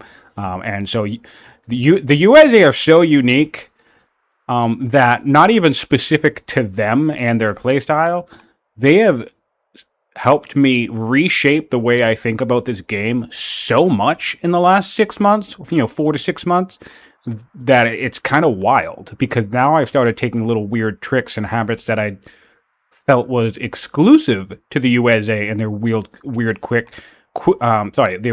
kit and how you can play them. And I'll do it with other factions as well, like low stone economy games, stirrup beelines as Axum of all people, right? And these things end up working out surprisingly well. And yeah, I love it. They're such a cool faction, and they really have had me reshape the way I think about the game, just from existing.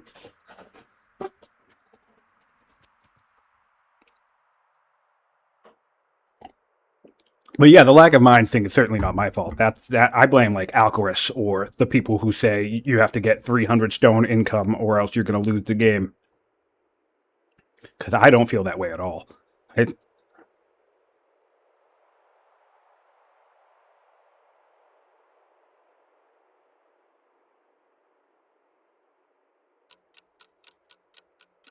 Drunkenmeister, but are you aware that your queue decays? Like if I pop this, if I get this to 1 turn and then pop this away and start on a different queue, and this is 6 turns, right? By the time I'm up at 5 turns to that decree, that other decree could be back down to like another 2 or 3 turn production time. So they don't sit at 1 turn completion the entire time. Any item in the build queue that you're not actively working on will decay by 5%. And in fact, decrees themselves are the only thing in the game that decay by more. They decay by 10% if you leave them out of the queue. Very likely to discourage that stockpiling strategy that you're working on. So it's cool if it does work out for you, and I'm sure there's situations where that can come in handy, but I just wanted to make sure that you're aware of that particular mechanic, because I don't want you to be wasting production often if you think that it's working in a different way. Yeah, oh, and Frederick said just afterwards, yeah, he's saying that decrees actually have a higher decay. People are not building enough axes. Yeah, that's fair. I'm not fond of axes. I know they're great, and I've been beaten by them enough that I find it annoying, but axes have never been something that make me go, ooh, I need axes. I want axes.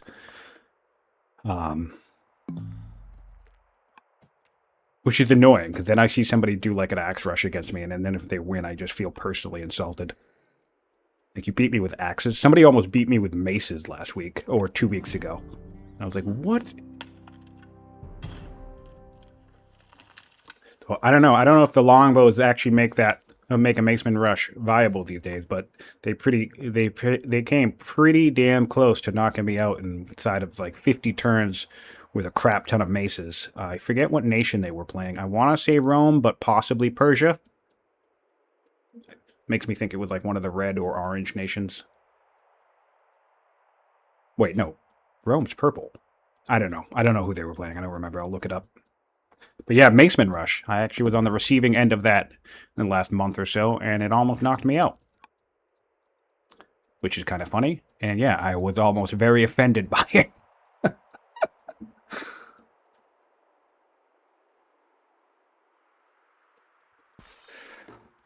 Oh, that's funny.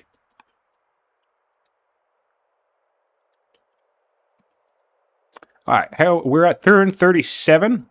Things are chugging along. Let's take a look at workers produced. 6 on the Hittite side of things, but again, the Hittites are much weaker still. Oh no, they're down. They've bumped themselves up to weaker, which is nice. Military units produced 3 in Persia, 0 for the Hittites. How many tribes though? 2 tribes still. So that's it. That's the extent of their tribal advantage. Have they upgraded anybody yet? They finally have a Javelineer, which is great. I don't know if I said that correctly. I think I added an extra syllable. Nice. And we're nice and cleared. We'll be able to settle. And this means, actually, speaking of tempo, worth mentioning, the Hittite is settling their last city now, and the Persians actually settled their last city last turn.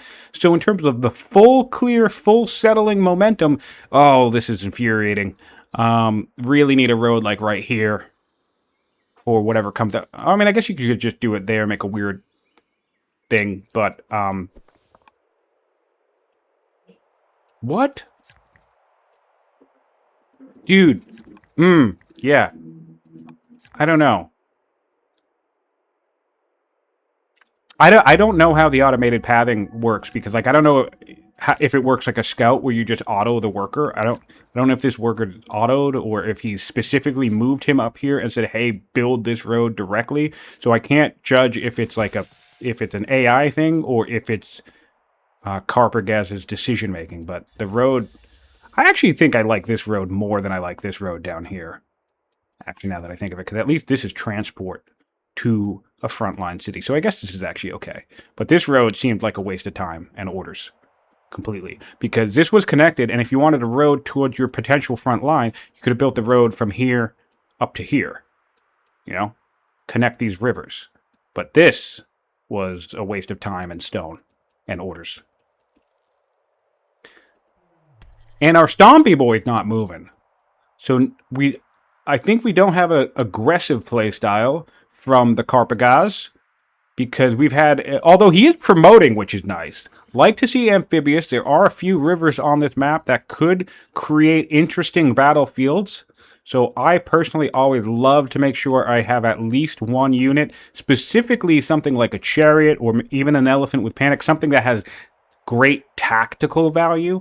If I can get Amphibious on at least one of those units, I'm happy, because you never know when you're going to be in a situation, even here, defensively speaking, you never know when you're going to be in a situation where you need to route across a river or you want to panic something. And Amphibious, I think, is one of the most underrated promotions in the game, because it's highly, highly, highly situational, but when you need it, boy, is it amazing. So I always keep an eye out for Amphibious personally and just toss it on a random unit. Not every unit. It's not one of those high-value picks like maybe Heckler or what's another good one? I don't know. Highlander would be good on this map. But if I happen to see a Amphibious promotion, I'm inclined to take it in the event that I don't get lucky in the future and I ended up needing Amphibious and none of my units have access to it.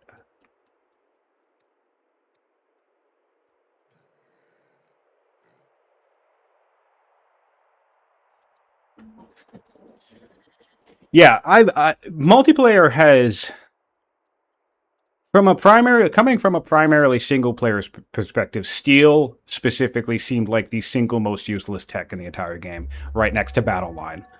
So it's kind of funny how those two technologies blend into each other. They lead into each other, and they also gate the back half of the map. Because from a single-player perspective, despite the fact, yes, you can play without ever teching drama, or you can play without ever teching, I don't know, even hydraulics or whatever. There's so many different ways to play the game. It feels like you absolutely never need Steel or Battle Line in single-player games, which is a bit unfortunate.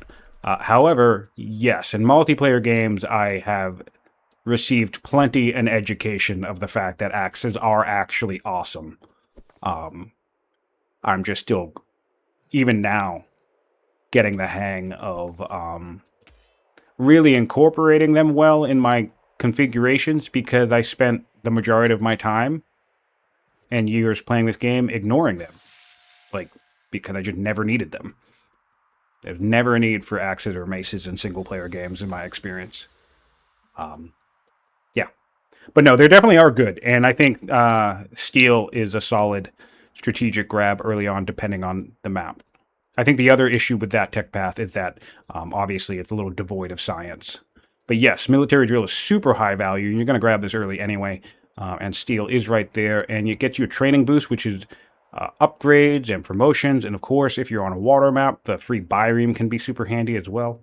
So, yeah, definitely not a bad pick. And I think there's still some room to explore battle line, maces, and longbows. Because this longbow card is now the cheapest access point to 8 strength units in the game outside of rushing to strong culture in like your capital or something.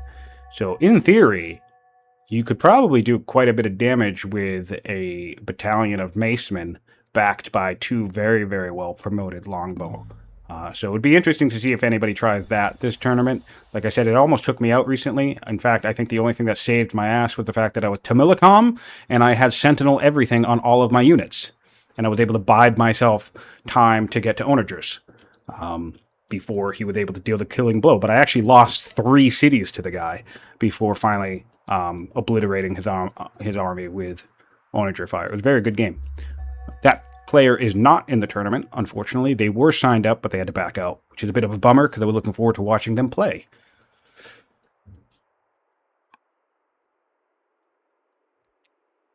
Trapping coming on for the Hittites. Let's take a look at techs. 6 technologies for the Hittites, 5 for the Persians. I want to see where we're at in the tech tree and what we've marked. Looks like we're doing land consolidation for the Hittites. Looks like we also have military drill grabbed for the Hittites, or at least marked, which is good, but we're getting a little late in the game Not to tech it, you always want it, but ideally you try to get it before turn 50. That's like a way, way, way late benchmarks, but you should probably be getting military drill by turn 30-ish, depending on what you're doing. Again, remember, all of these things are, bare minimum benchmarks, and they're also dependent on what's happening in the game. You can win a multiplayer match without having military drill, but I just think it's such a high, valuable, versatile technology that you should probably grab it relatively early. And so the Persians, for example, they have military drill. Of course, they start with trapping, so it's a little bit easier for them. And ironworking, by the way. This one requires both. Oh, wait, no, it's steel. I always mess that up. I always mess it up. I always think military drill requires iron, but it's steel that requires ironworking. So actually, speaking of axes,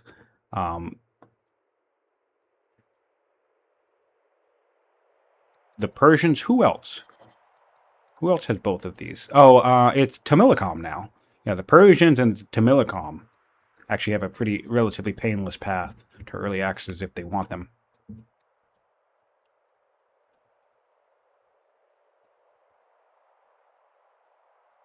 Well, the thing that, responding to Frederick's comment in chat, the thing that makes me realize how great axes are is just how much people rely on spears in multiplayer, because spears, we all know, are obviously a fantastic unit, and that's what makes them shine in single player too, because half the tribes are mounted anyway, so spears are always useful.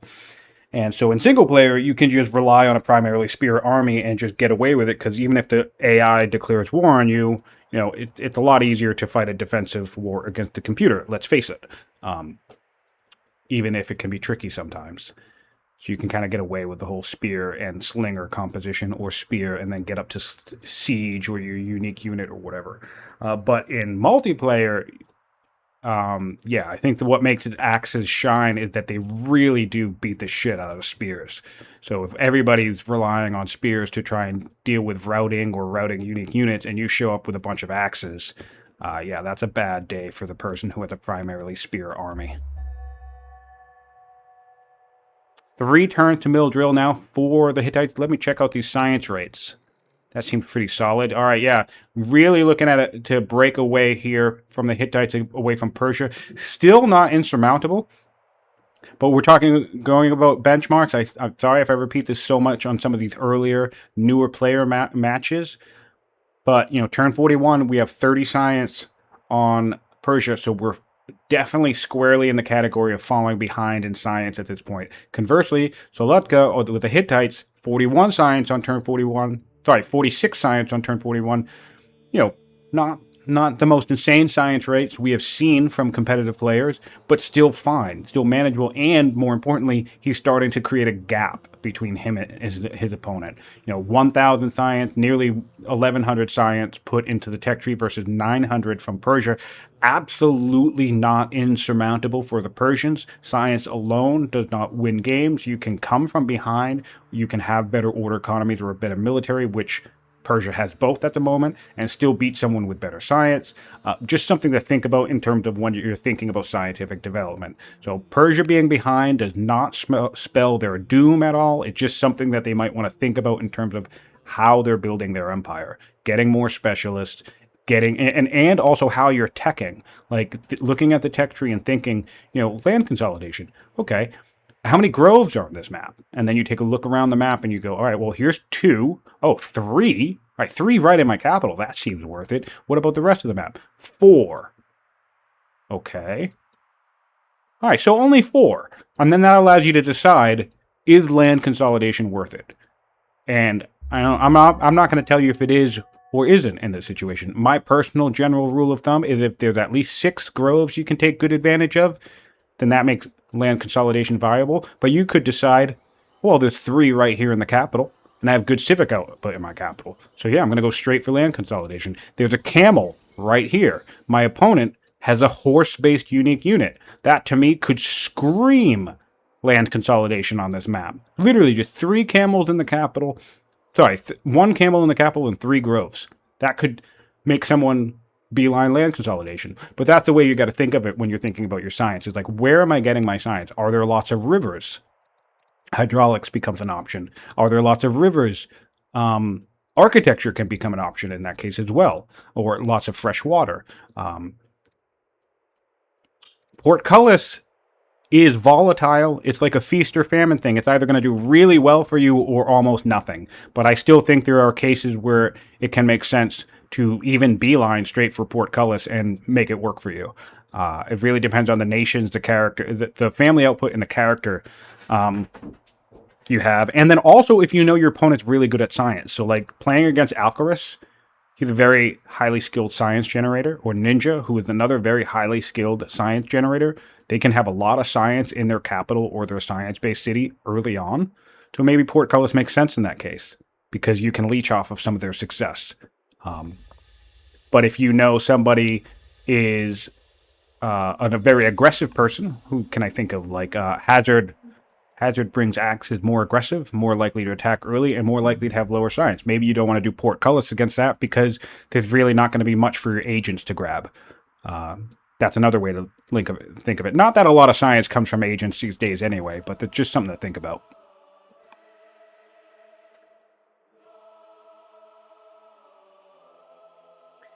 Yes. Yes, and Frederick was mentioning the steel thing. USA and Assyria both start with military drill, but cannot tech steel right away because they need to tech ironworking. But what's really cool about them, especially in the case of the Uezi, is that they have very early access to axes as well. And I think it's a real neat fake out that's on the table for the Uezi, is you could play Uezi and you could have an opponent be like, well, I'm going to pick Rome, and I'm going to go get a bunch of spears, and I'm going to go beat you up.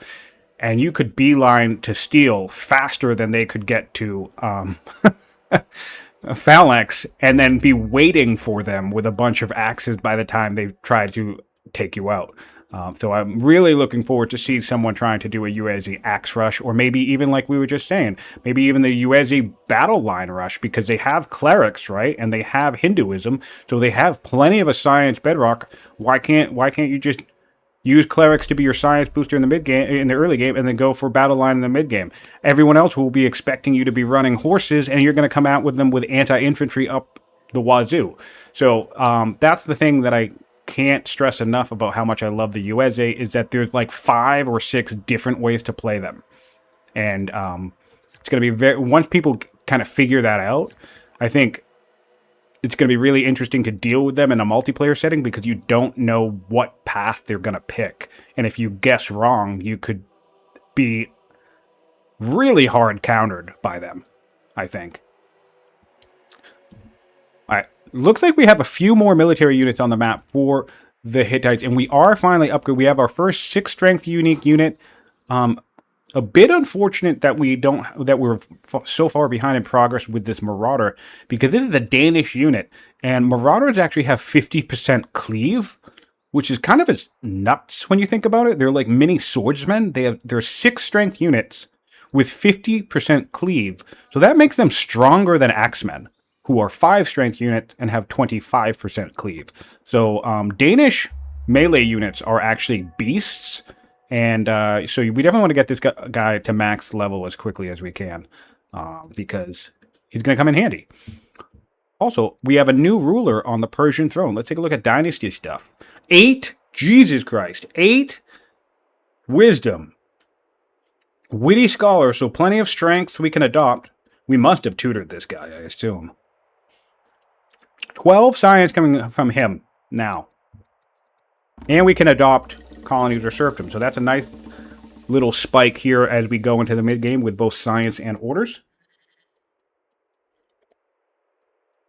Speaking of statesmen with lots of civics, this would be an excellent opportunity to try our hand at some decree spamming. How many civics is this? 20? I think this is a 2-turn decree 1, right? That would be an extra, what is that? Take a look here. Decree 1 is 40 civics, and it gives 40 science, right? No, not decree. My bad. Inquiry.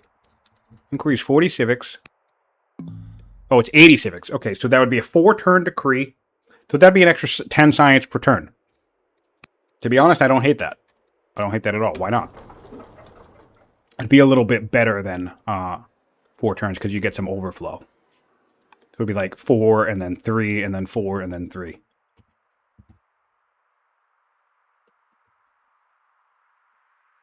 Yeah.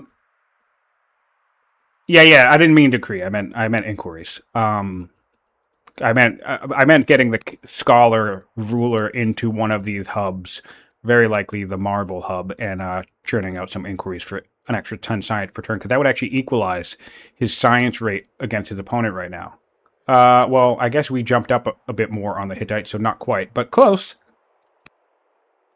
So help us catch up a little bit. I don't know the actual ratio of how science level is calculated. So if anybody wants to elaborate for Drunken Meister, I'd appreciate it. And then I can read it off what you say. But I always forget. I know it's now total science in the tree. Or actually, I don't remember. Is it still tech-based? I don't remember. I don't remember if it's actual raw science invested in the tree, or if it used to be, it only counted the techs that you actually researched.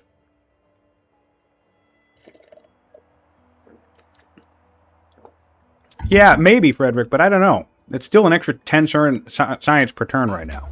I hear what you're saying, but 20 civics for an 80-turn project. 4 turns, 40 science per turn.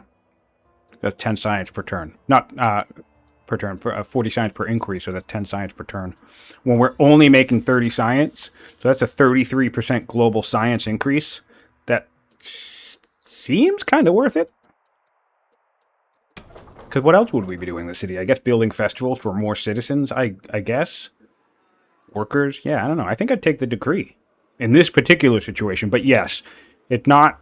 That doesn't mean everybody should be rushing to go build decree ones. Not decree. Damn it. I keep saying decree. I mean inquiry. Inquiry. I apologize. In the last 5 minutes, I've been saying decree a bunch, but I'm actually talking about inquiry from scholars. So, my apologies. Hey, Hazard, I was just talking about you, buddy. Welcome to the stream. Thanks for joining.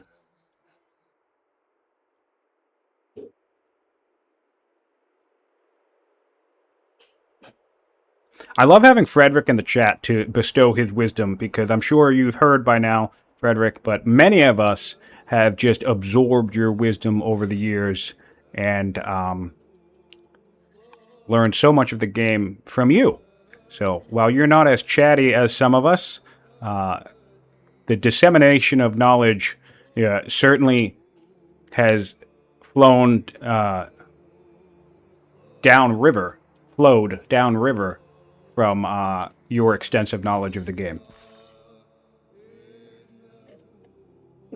So I appreciate you hanging out a whole bunch. It means a lot. I've always been a Frederick fan. All right, we do have... So we did secure... When did this happen? This was ages ago. 26, yeah. Because I remember talking about Zoro. Zoro opinion's really great, too, with the Hittites. So that's a bit of a bummer that there's no real global religion on the... Oh, you know what? Okay. I have something else I can talk about. It's now turn... What is it? 48? 43? And there's no divination. This is a huge mistake. Not divination specifically, but the fact that Persia has not founded any religion. Because religions tend to be one of the primary solutions you have towards the rising discontent and therefore the rising or lowering of opinion in your families across your empire. So you don't really settle discontent issues by trying to bring discontent down. At most, you try to freeze it in place. But the real solution to this problem, to the political aspect of this game, is almost primarily in religion. So we'll see that we have an almost furious Riders family. And the other two families are fine for now, but they're going to get worse. And, oh, you see, we're already dealing with rebels. And look at this. We have to send our axe back. That's a waste of orders, waste of time. So one thing to be mindful of for everyone is, even if you don't want divination for... I talked about how I don't always get divination with the Hittites. Well, what I said when I said that is it's because I can rely on Judaism, right? So ultimately, you need a political answer to your opinion issues, and that's going to come in the form of religion. This road is driving me nuts. The road thing is killing me. This is overkill. Overkill. This is the layover from single player. When you're thinking, oh, we have units coming down as well. These guys are in for a very stompy surprise. Just saying, just FYI. These guys are going to have a very, very stompy Christmas in a moment. So, and also, look at this. Look at this river. Look at the amphibious promotion. So this is going to come in handy if we end up in a battle in this situation. Love to see it. Bold move from Solutodka, because he's been much weaker or weaker than his opponent for most of this game, and now they're similar, and he's posturing, it seems very clearly, towards an attack. He does have scouting, so he does know what's going on, and of course you can read your opponent's political situation. So we can see that 2 out of the 3 families are just cautious, and 1 family is angry. But, yeah. For you, Carpergaz, you gotta... One thing to think about in terms of multiplayer is trimming the fat. You know, Alcaris was talking about this in a different stream last night, the idea that you don't even need to improve every single resource. Like, let's say, I mean, this salt was right next to the capital, so mine as well. But let's say this was also a salt. It's entirely reasonable if you're playing a game, making decisions, improving stuff, and all of a sudden it's turned 50, 60, or 80, and the game is over, and you've won the game, if this salt was never improved. So it's like, sometimes you need to make decisions about what do I actually need right now, what's a good use of this unit, this worker, these orders, these resources, and basically the best way I can describe it is to trim the fat, really, and try and find a way to cut out these habits that you might have in single player, where you think, well, I'm going to make sure all of my cities have a road going to them, because, I mean, I guess roads is still pretty good. You do want roads, but this network thing is a little weird to me. But who knows? I mean, you're going to build units from these locations, so this guy's going to come down here, hop on this road, and come up here real quick. So, you know, maybe I'll have my foot in my mouth in a couple turns.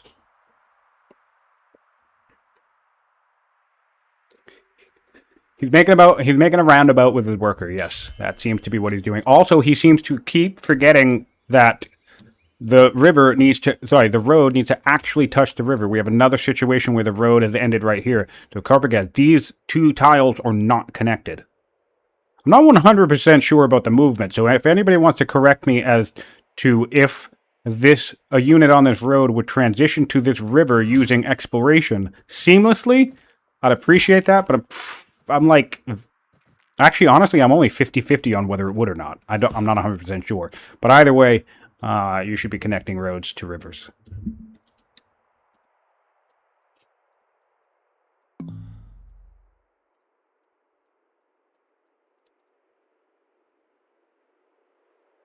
Oh, Fluffy. Knowledge comparison is based on total science generated. No longer has to do with technologies, which is cool. And this is from Fluffy Bunny. And anything less than 67%. I might not be reading this correctly, or I might not be phrasing this correctly, so forgive me. But anything less than 67% of what you have is primitive. 83% is naive. If they have over 120% of what you have, they are learned. If it's 150%, they are erudite. So there you go. And it's total science accumulated. So our players, we have 1,200 for Hattie, 1,000 for Persia. So Persia has just now entered, after being slightly behind for most of the game, the territory of naive. So that's about, according to Fluffy Bunny, that's about 83%, between 83 and 67% science of his opponent. Total science generated. Hittites are bringing in their heavy chariot bonus card now, so we do have strong and Hattusa. Let's refresh ourselves what wonders are available. The Colossus, if he's feeling fun and wants to roll his dice on a legendary slingshot, there is an event on the Colossus that can give you a chance to shoot directly to legendary. It's pretty amazing. The Mausoleum is the more reliable legendary slingshot because that boosts your culture up by 50% in the capital and in all other cities. If you're doing a culture rush and the Mausoleum is on the board, it's a really, really, really good grab and will ensure you win that race almost every time. Lighthouse Ishtar Gate could be useful. What's our culture situation? We could use a bomb. Looks like we could use a culture Ishtar bomb. And no other wonders secured since the Persians got the pyramids. It does look like we're slowly migrating troops across the map. So speaking of roads, the Hittites could use one. He has a trader worker, and he hasn't built any roads. So I do have to give props to Carpergaz that his road network is better, even if he's maybe doing a little wackiness that may or may not be efficient long term. I don't know. Hard to say. I'm not feeling it. But again, he does have a slinger coming down here, which will inevitably hop on this road network. So maybe it will recoup the cost long term. He can see the staging in the northern woods. So the Persian player is beginning to bring his units back. He should leave I guess a unit's coming out, but he should definitely leave one unit behind and like a decently promoted unit to make sure clearing tribes is easy for him. Building slingers everywhere. So, and where on earth is this guy going? Going in the wrong direction, brother. That's weird. And we got a free spear.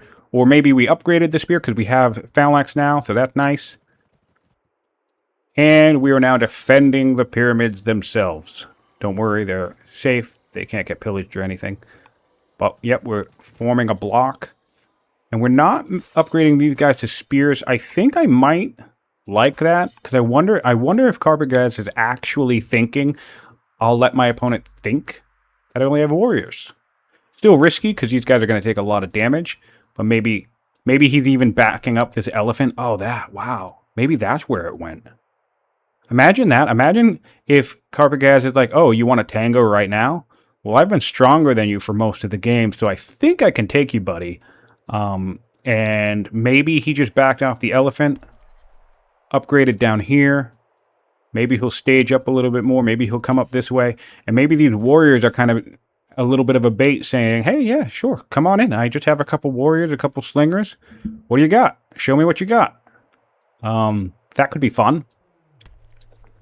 Not always, that's not true. But when it makes sense, I similarly like to kind of just invite an opponent to come into me and attack. It's like, all right, it's like, you think you can invade me? Let's see what you got. And sometimes, I'm wrong. Sometimes they can take me and it sucks and it's awful. And I'm legitimately fleeing in terror and screaming and begging for my life.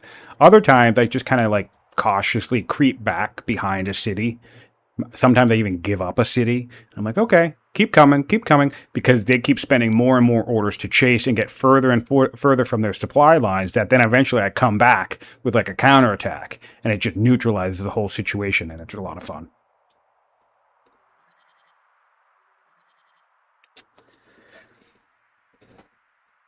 Gold cards are calculated into total science. Yes, now at this point, it's all science generated. It's not specific to technologies researched. It used to be part of technologies researched, and in that situation, yes, the gold cards counted back then as well. But now I don't think it matters how many techs you actually research. I just think all total science generated. And if it is still connected to techs, well then yes, gold cards would count.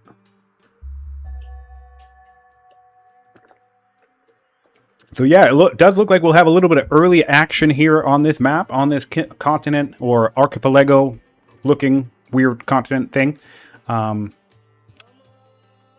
Roughly around turn 50, 3 turns for the heavy chariots to come out. Again, this is a really nice potential bait from the Persians, because the Hittites could actively be thinking, I just see warriors, I just see slingers. He did see an axe and some more slingers in the east, or forgive me, the west. So the Hittite player could thinking he has a window to flex his advantage with his free heavy chariots, bring them all the way up over here, start a fight only to be greeted by a couple of spears and a nice, lovely stompy boy. So the Persians do have a 6 strength unit. The Hittites will have 4 6 strength units. We are getting our Huskarl now. Here we go. There we go. Fully upgraded Huskarl. I never really taken a closer look at this model. That thing's actually pretty cool. And yeah, so they have the cold trait, which means they get 25% combat from tundra, which is probably very, very rare and difficult to utilize. But more importantly, they have cleave at 50%, which I think is just ridiculous. That makes this unit one of the best melee units, I think, in the game. Not overall, but the best 6 strength, like in its like weight class, if you will. This is probably one of the best 6 strength units in the game with 50% cleave. That's nuts. And yes, we had an orator open on the Hittites. In fact, do we have a new ruler on Hatti yet? He's still alive and kicking. He's severely ill, though, so let's take a look at the heir. The heir is a scholar who is bold and brave and famous, and has the Bow of Plenty. So pretty solid stats there. Decent enough science. I think now is a good time to have a bold leader on the throne when you're about to get in a fight. So that will help with a lot. There's a lot of infantry in Persia, and that 5% can always add up, especially globally. And honestly, should make a decent general. You'd get some good crit chance. And so if he were so inclined, he could toss his scholar as a general once she takes the throne. That would help against any potential tactician nonsense. But the Persian tactician is dead, so won't have anything to worry about there. Really hope we see this worker, because there's 2 workers in the capital. I really hope that this worker out of Solutodka is a road builder. Let's get our road network flowing. These rivers are connected, that's fine. So let's get a road network down here, and jump them down this way, and we need a road directly across, which, again, props to Carpergaz, because he did solve that issue. If he wanted to do this same type of attack, it would be easier and more efficient for him. I just think maybe the manner with which this was executed was a bit inefficient. So, like, right idea, but half right. And mostly it's like, I think it's just better. I understand that it's probably hard to remember all the different things, because I've absolutely been in situations. I've had tribal camps respawn because I forgot about my military units and forgot about clearing. And so I've had, a warrior die or whatever. So it's definitely difficult to keep track of it all. But if you can, manually being in charge of the decisions that your units make is probably a better idea. But again, I don't know how much the AI is actually influencing the path of this thing, because Carpergaz might have literally told the thing to make of this road like this. I don't know how the automated workers work when road building, because I never use them.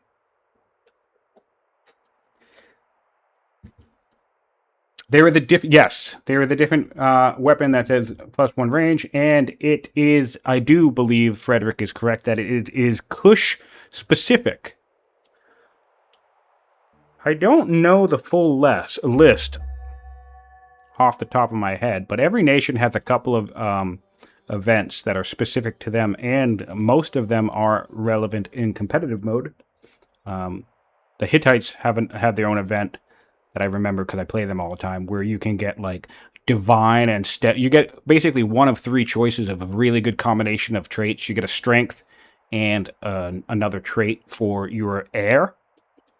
So I'll give you an example. One of the combinations is you can get divine and steadfast. That's from one choice. There are 2 other choices. I think it's and actually, you know what? This is it. This is actually it. Going up to the Hittite. It's brave. It might actually be brave and bold. It might actually be these 2, or maybe it's bold and fierce. So maybe she didn't get it. But yeah, so that's really cool. And everybody had a special event like that. And I've never, in fairness, I've never actually gone around and compared them all. So I don't know who has the better gift bag on that front, to be totally honest. But yeah, extra range for Kush is quite nice considering their unique unit. I actually think it could be neat in competitive mode, even too, to see a little bit more exploration on that front to kind of like diversify the nations a little bit more. Potential like unique event chains that work like the harvest event or the culture event, where you know kind of how to trigger them, but they're kind of like balanced around a little bit of national flavor. I think that could be fun. Tile buying. We have colonies with Persia. 2 laws. We can get a 3rd law. Epics could be an interesting choice right here. Of course, exploration always makes sense and always a good law, and we are fighting along a river, but if we are about to be under attack, epics could be a nice boost of some extra culture. I've become more and more fond of epics lately. It's still very niche, and exploration is definitively the stronger law, but epics on the right map in the right situation can actually come in quite handy. If you end up forward settling a site like this and end up in a big fight along the border and you have epics, well, next thing you could know, 20, 30 turns later, suddenly you don't even have a developing city. You have a strong cultured city, which you can turn into a 7 strength unique unit hub with a citadel and all that fun stuff.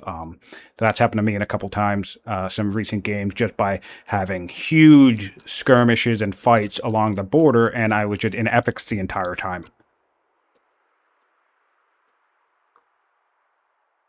Bow of plenty, arrows to your face. Yeah, I always I don't mix these two up, but yeah, the bow of plenty. I actually have had a ruler who has had both of these once, which is really kind of funny to me. But yeah, I think unique items, a few more unique items might be neat too. I don't know. I like all that extra little flavor stuff. It doesn't. I know the Sword of the Gods is certainly debatable, and I respect the debate around that because it is really powerful. But I like that kind of stuff. I think it makes the games neat and interesting, and it makes it exciting as a viewer, especially, and as a caster when that stuff comes out. Like, imagine if either one of these players got Sword of the Gods right now. That would be crazy, especially if it was Persia, because I feel like Persia's in more danger. So admittedly, it does feel a bit nicer when it happens to the player who seems at a little bit of a disadvantage, so it becomes more of an equalizer, as opposed to a win more button. I think it feels probably the worst for players when the RNG element creates win more situations. But I like it when it creates equalizing situations. Like if I'm about to curb stomp my opponent and suddenly an event helps them get back into the game, I actually think that's awesome. Personally, I just think it makes it a lot of fun. Ooh, we are building. Talk about thematics, right? We have the Yadalakaya being built in Hattie.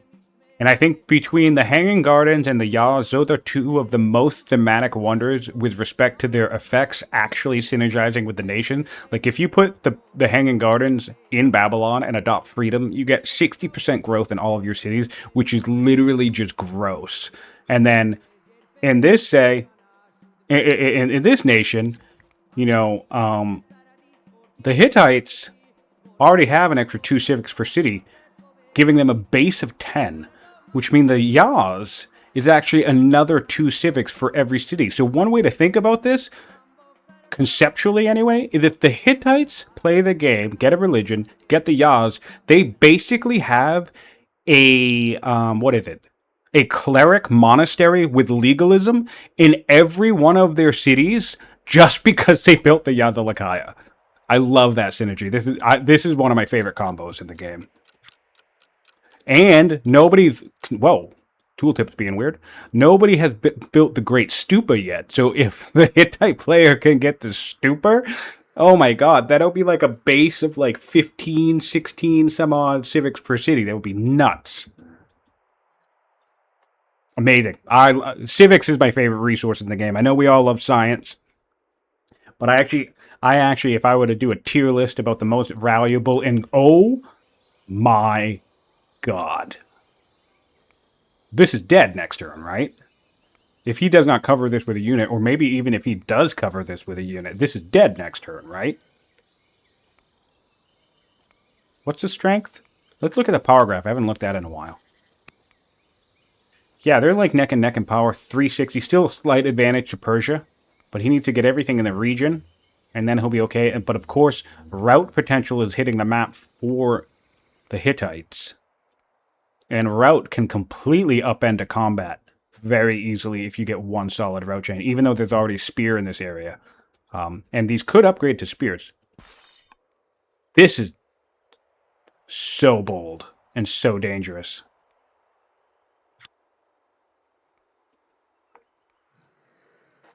All right, they're going to play for another 30 minutes, and then they're going to meet again tomorrow at 2 p.m. in whatever part of the world that they are located in.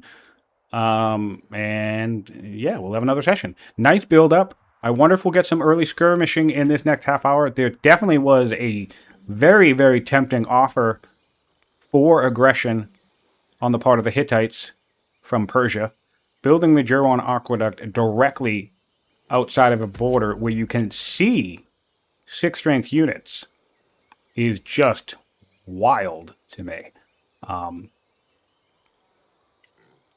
We'll see if Persia is just, minding their own business, or if they're actually trying to bait a conflict here. That's an expensive bait. The only time I can think of this type of bait being worth it, I did it once in one of my own games. Actually, I did it more than once. The lighthouse is really good for this.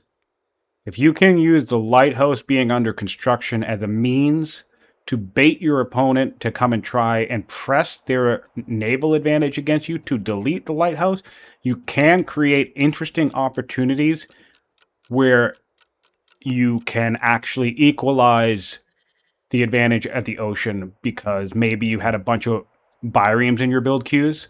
So if, let's say you put 4 biremes in your build queues and you start the lighthouse, and then 3 biremes show up to kill it. Well, as soon as you see the biremes try to take out the lighthouse, whether they succeed or not, by the way, all of a sudden 4 biremes are going to come out of your build queues. You're going to surround your opponent's navy, and then voila, you've secured naval dominance. So I do think there are some situations where baiting a fight, trying to draw out a fight with the construction of a wonder, actually can make sense. Because in a way, it does start a fight on your terms. If this is a deliberate decision, this will get the Hittite player arguably moving up to take some action here. And that's, again, if it's a deliberate decision on the part of the Persian player, it's an expensive bait, but that's still a bait.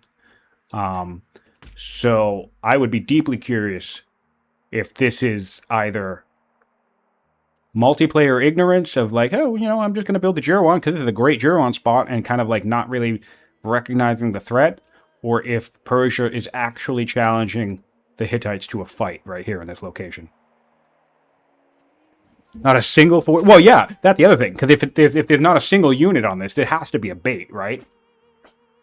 Or just a really big mistake. Could be either or.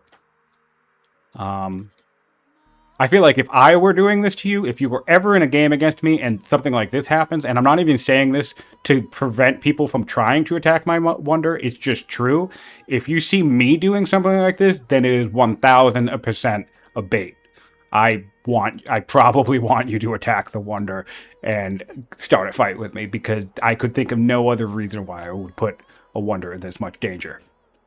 Not even a single unit protecting it, wide out in the open. All of my opponent's units can reach. They all can reach. Like, this can get killed. There's a scout in the region. So the only reason why I could think to do this is if I wanted you to come up and kill it. If I was inviting you to destroy the resource costs and the civics, because maybe...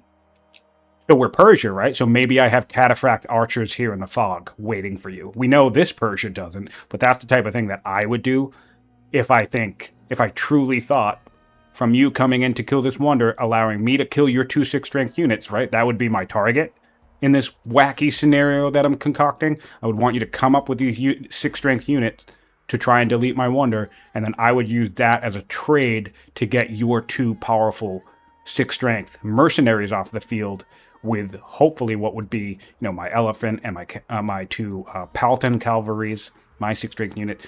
So I can definitely see a line of thinking here. But my question is that actually what Carpergaz is doing, or is he just leaving himself wide open? Oh yeah, yeah, Sean. There's nothing. Sean in the chat is my next opponent, and he was nice enough to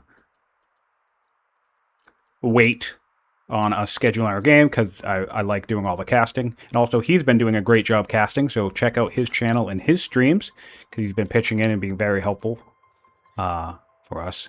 The Hittite chariots have landed in the field, but yeah, I love baiting people. I love people thinking that they have a good idea.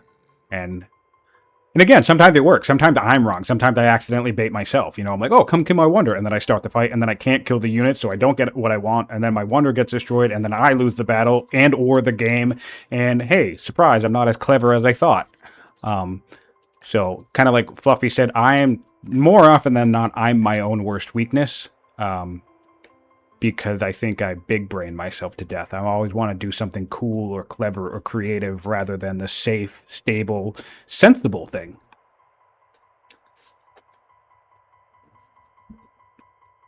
We went traders over here. Okay, so that's 2 of each city, right? All right, so the landowner's family is not going to be that upset, and in fact, we still have our orator on the throne. This is a 66 years old orator, not ill anymore. Looks like they cleared their illness, and more importantly, at this point in the game, turned 49. All 3 families are friendly. Political situation in Hattie is amazing, which means we are getting, how many cities do we have? 6. We're getting an extra 6 orders per turn as the Hittites just for being a lovely orator. We are the resourceful as well. We finally hit that. Surprised we're not a little deeper. We need to enact 4 laws, control 6 treasuries. The 6 treasury ambition sucks. I suppose if you were going to do this with any nation, it would be the Hittites because of their civic advantage. But if you can avoid getting control 6 treasuries, try to do that. But really, also, if you're going to do that, like we're building a mine right now, we should be building our treasury. In my opinion, because you really want to get the ambitions cranked out for that legitimacy.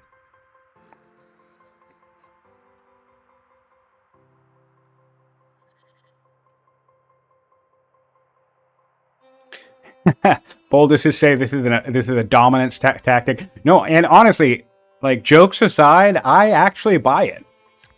Because again, only in the ocean, only with the lighthouse or the Colossus. But I have done something similar where I've taunted my opponent to take out a wonder, and in some situations they actually succeeded. But I didn't care because my real goal was to take out their entire navy, and I succeeded. So it's like, as long as you achieve the strategic goal, do whatever it takes, I guess. But yeah, no, so this does feel like a chest pumping thing where you're like, I dare you. And in fact, maybe that's why the Hittites aren't attacking. Because maybe they get a read on that situation and realize this seems way, way too easy. There is no way he's just handing me this. So good restraint on the part of the Hittites. And if it is restraint on the part of the Hittites, that's a lucky Carpergaz if he's not actually baiting his opponent and he's just like whistling while he works and casually building the Jerwan Aqueduct in arguably the worst place he could have put it. Because if Solutodka is just being like, oh, no way, I'm not taking that bait, and it's not a bait, that's just going to be so funny. That's just going to be so funny. And real great luck for Carpergaz. Let's take a look at around our empires. Building way more slingers, which, I mean, hey, I love to have a lot of range units. And one day these could probably be archers. We're chopping a lot. And then, yeah, okay.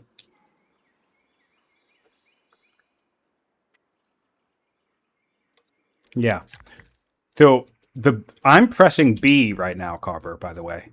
This is the B key. It might be hotkey to something else in your game, but it should be B. If you press B, this will show you the trade network overlay.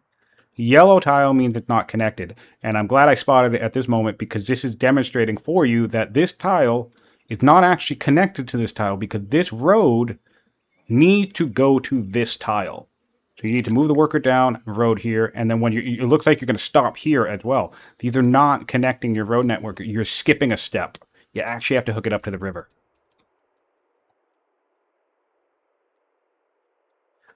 So economy, 128 stone in Persia. That's going to be good if we have to do wonders later on. Food and iron could be way much better. Way better. Whoop! Hold on. Coming in. How many orders we have left? We actually are coming in. We have one order left. We can delete it with the scout. Okay, so we've advanced. The worker is down. What? What? Does he not know he can delete wonders with scouts? The turn has been passed. Is this like an Uno reverse? Is this the bait of a bait? Did he come out and kill the worker but not defeat the wonder because he wants his opponent to come protect the wonder so he could kill the army? Oh my god, this is like 4D chess. What is happening? I don't know. I'm just making stuff up.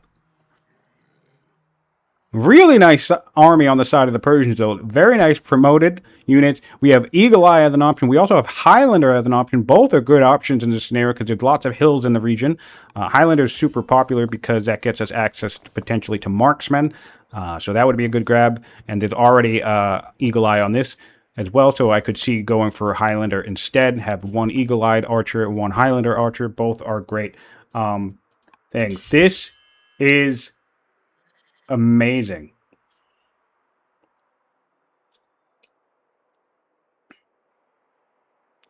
This is amazing. All right, so Persia needs to make a decision. Am I going to war for the Jurawan Aqueduct? And we need to find out someday if this was all part of the plan. Politics in Persia is not looking so hot, though. That's the other problem. Going back to the whole divination or religion thing, is turn 50, you should have a religion. Whether it's your paganism, that's fine. That's what it's there for. Or whether we go get Judaism off of a couple of ranchers. There's ranchers. There's at least one there, and there's another one over here. And your Persia, right? These should be pastures for more orders and ranchers for more orders and also for Judaism. So you gotta stay up on the political side of the game too, because this is going to cause you to lose a fight. You have two of your families. Persia has two of their families that are minus 5% because of politics. Their army will be minus 5% combat because of politics. And conversely, the Hittites are plus 10%. So that's a 15% combat swing. Leaving the Jurawan wide open like this is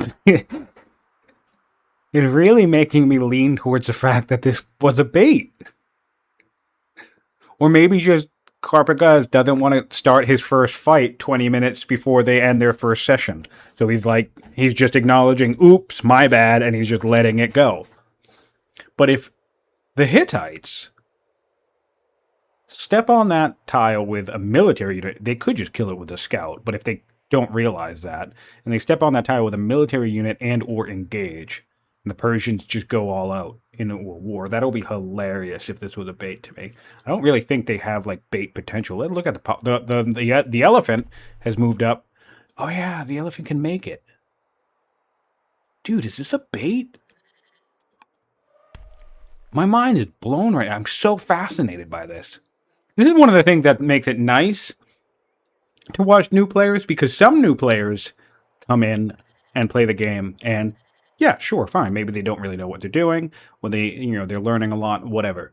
And that's totally understandable, and that's 100% fine. But then other new players come in to play the game, and then they blow your mind with like the weirdest strategies, and the strategies work. And you're just like, this person came out of nowhere. I've never seen them on Discord before, or they'd never played multiplayer before, and then the next thing you know, they're like champion of the tournament, like Klaus Koala last year. Guy won every game he was in, and after every single game, he was asking basic rules questions, like, "Hey, how does this work?" I'm like, "What do you mean? You're winning every game. How did that make sense?" But it makes it fun to watch because you can never quite tell if somebody's making a mistake or if somebody just had a super big brain move. And it's kind of awesome because we're going back to the Hittites. One order left. Really? They're literally just standing over this wonder. Nobody wants to make a move. This is so tense. Oh my god. Dead worker on the wonder. 2 turns of it being vacant. Nobody making the move to stand on the tile to protect. Nobody making the move to stand on the tile to defend. I've never seen anything like this. This is just like a standoff around a very valuable tile. And nobody wants to make the move. I want to check this Hittite vision one more time. The Hittites do have a sense that they're the good army here. He knows Persia is similar. And again, like I said, if it were me, I would assume that the Paltan cavalries are already back here. And then I would be assuming this is a bait, because if I put units out in this corridor or on this flat, this is going to end up flat land.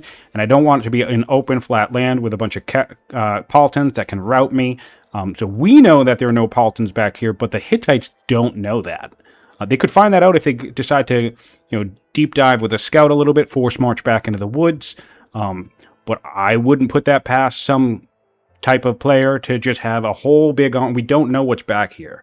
So I can respect the Hittites not wanting to toss something away, but he must not be aware of the fact that he could literally just take his scout, spend 1 order, step, delete, and then put the scout back, and the Hittites lose nothing. In fact, next turn, with all of the orders that they have, he could come out, delete the wonder, and then just retreat his entire army and not have to fight a battle at all. And then the Persians lost to Jerwan for absolutely nothing.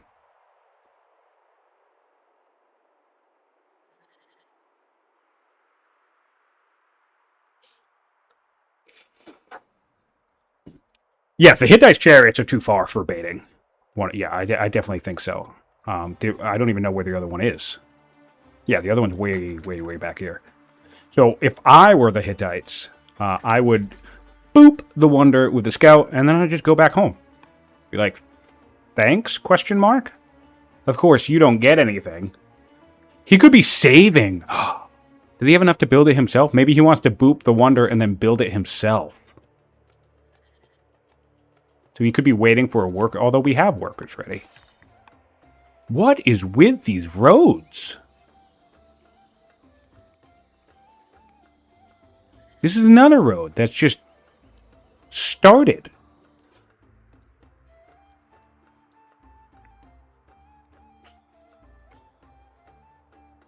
Fascinating. Well, nice to see the trader worker on it, though.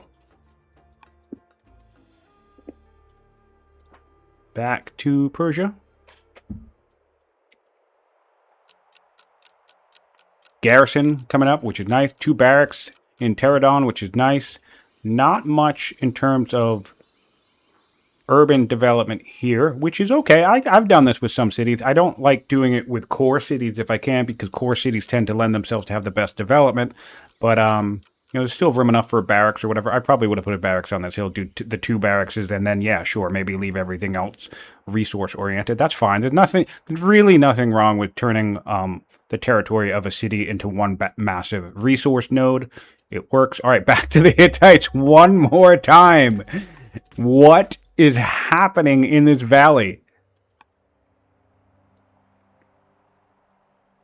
Steel's coming up next. Great grab for the Hittites. He does know his opponent has spears. His choices were compo, monasticism, or exotic fur for a cycle. Fur for a cycle could have been another choice. Monasticism also would have been a great choice because he has really good religious spread, so that would be more and more orders, but I don't mind the steel pick at all.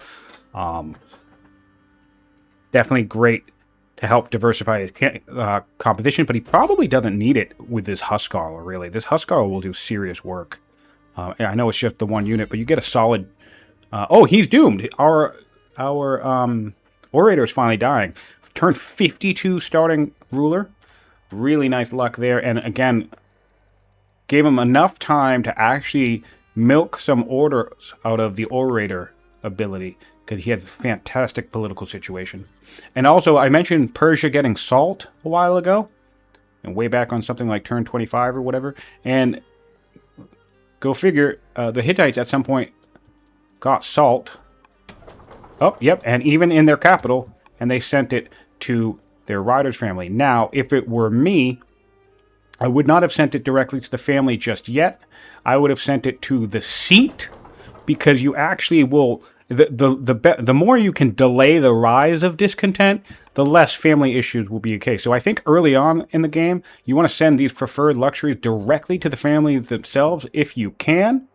And then later on, if you're still having opinion issues, you have the great luxury of being able to take the luxury resource out of the city and then sending it to the family themselves. There's a little bit of micro that you can do there to keep that just a bit more efficient. We can add a chancellor now. No real amazing candidates, but if we wanted more training, we definitely have an option. And we're moving our chariots up a little bit more. I'd like to see grabbing this chariot from the back line and get him into position, because if a fight breaks out, we're going to want both chariots in the region, I believe. Or another fun thing that you could have done is taken both chariots down this corridor and started a skirmish at Comus, because look, this is a lot of damage. And that would really put pressure on Persia to make a decision as to what they want to do and what they want to protect. I actually think the Hittites with 2 chariots, maybe a slinger, or maybe migrating, if they had done this, 10 turns ago, if they had migrated this Javelineer to this region, yeah, I think they could have threatened and even captured Comus or forced Persia into disarray, creating a 2-front type situation. But this is wild that this is just laying vacant. I wonder if these players are aware about the deletion mechanic. I know we had one newer player recently that wasn't aware of it, and that caused some tension in his game. And I wonder if we're facing that type of situation. That's what turn is that? This is like 4 turns of that wonder being completely vacant? 3 or 4 turns?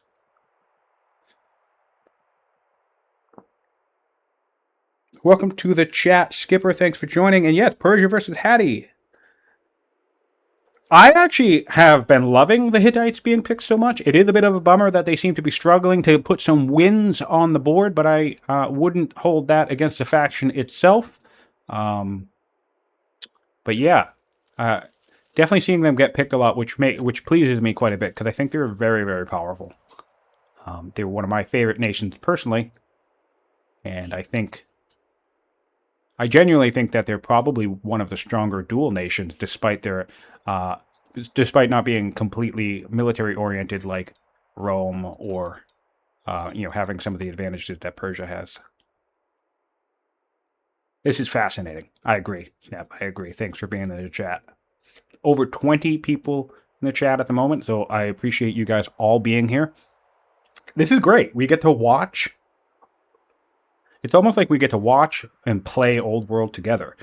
And I think somebody recently was commenting on my casting style, and I really appreciated that. And it got me thinking about something, is I think one thing that I can't help but do is I almost put myself in the mindset of each player, so it's like I'm playing both factions. You notice I say we or I a lot when I'm talking about, like, oh, we just need to do this. Oh, if we just build the thing. So it's like mentally, it's almost like I feel like I'm playing Persia right now, but then it goes back and forth as we switch tacts, or different things happen. I think I'm more inclined to, with that mindset, favor who's ever maybe a little bit behind. But then it still bounces back and forth a bunch throughout the game, where it's like, oh no, we have to build this, or we should attack, and all these different things. So it feels like I'm kind of like co-piloting the nation. It's a lot of fun. A little bit of a flood graphic. I love this graphic. My favorite calamity graphic in the game. I wish rivers just looked like this. They're so pretty. Obviously without the dirty part, but yeah. Bummer. Mostly because I can barely ever see rivers, personally. They're so small. when you're fully zoomed out on the resolution I have, it's just they can be hard to identify sometimes. Like that, you can't miss that. That's a river. Looks like we will be concluding on this turn. The tension of the aqueduct should hold until the next session, which that just tickles me tremendously because this has been delightful to pay attention to. 17 orders left. I do kind of want to keep my camera down here. We're building roads. Like to see that. Almost fully connected now. Really want to see it grabbing this guy, this heavy chariot, and getting him up. When you're migrating units over time, always consider to grab from the back. You know, like if you're really thinking, I don't want to do anything until all of these units in this region are up on ready to fight. Well, as you migrate, start from the back. Because, you know, by the time, you know, move this guy up and then grab this slinger and move him up. You know, even if it's 1 or 2 fatigue for each unit, because I think that will give you a better pacing for all of the units that you want to be in a fight to end up in the fight. Because, rather than being up in a situation where you get both of these warriors to the fight and then the fight breaks out and then your chariot is still all the way back here. I would rather have my chariot be here-ish if the fight breaks out when I don't want it to break out, even if my warriors have come up. So yeah, pull from the back when doing long distance movements with pretty much anything. Same goes with worker chains. You always pull from the back when you're doing a worker chain.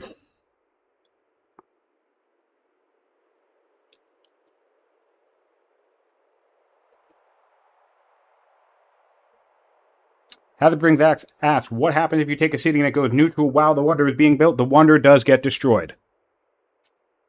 So that taking a city will indeed destroy the Wonder. Or breaching a city, rather. All right, it looks like we are done for the day.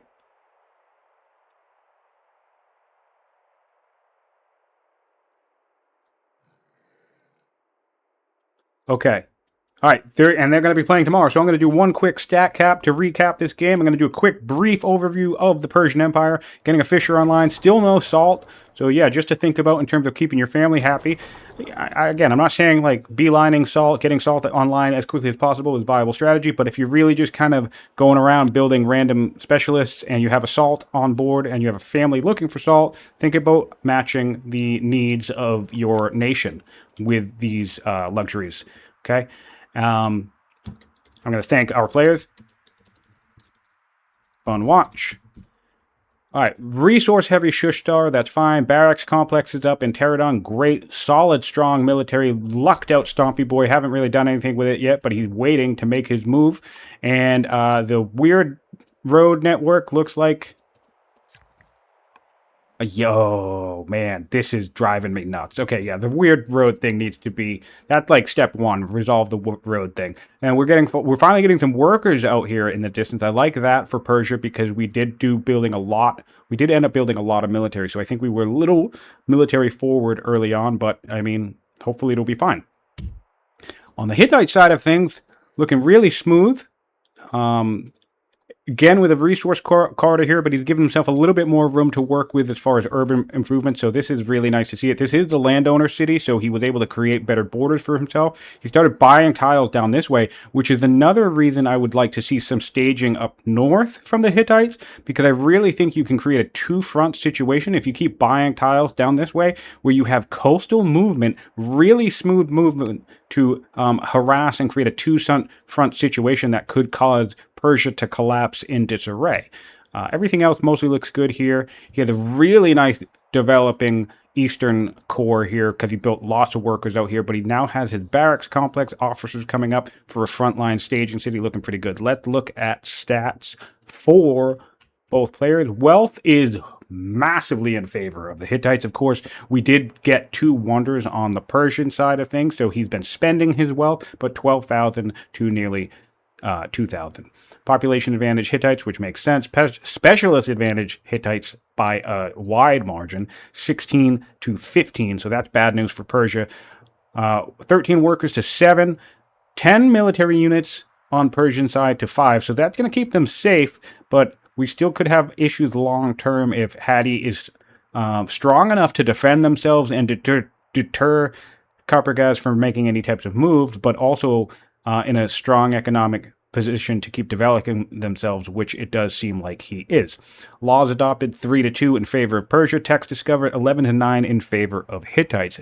Science is also taking a lead for the Hittites overall. We have 55 science for the Hittites compared to Persia's 42, with about 200 science invested into the tech tree overall. So again, not at all an insurmountable advantage for Persia to overcome and, close out a game against Hadi long term, but they definitely need to make sure that they pivot to economic development in the second session. They take their military advantage, keep themselves safe, and start worrying about workers, economy, science, and also, most importantly, politics, because there's still no religion in Persia on turn 53. Orders are actually advantage Hadi now too, which is really bad news for Persia, because Persia should almost always be ahead in orders. 29 orders to 20. That's pretty much going to cover everything, guys. Thank you so much for tuning in and listening to me rambling and chatting and keeping me company. And hope everybody's been enjoying the Old World Tournament. If you've been watching live after the fact on YouTube and have been enjoying everything, we really, really appreciate your support.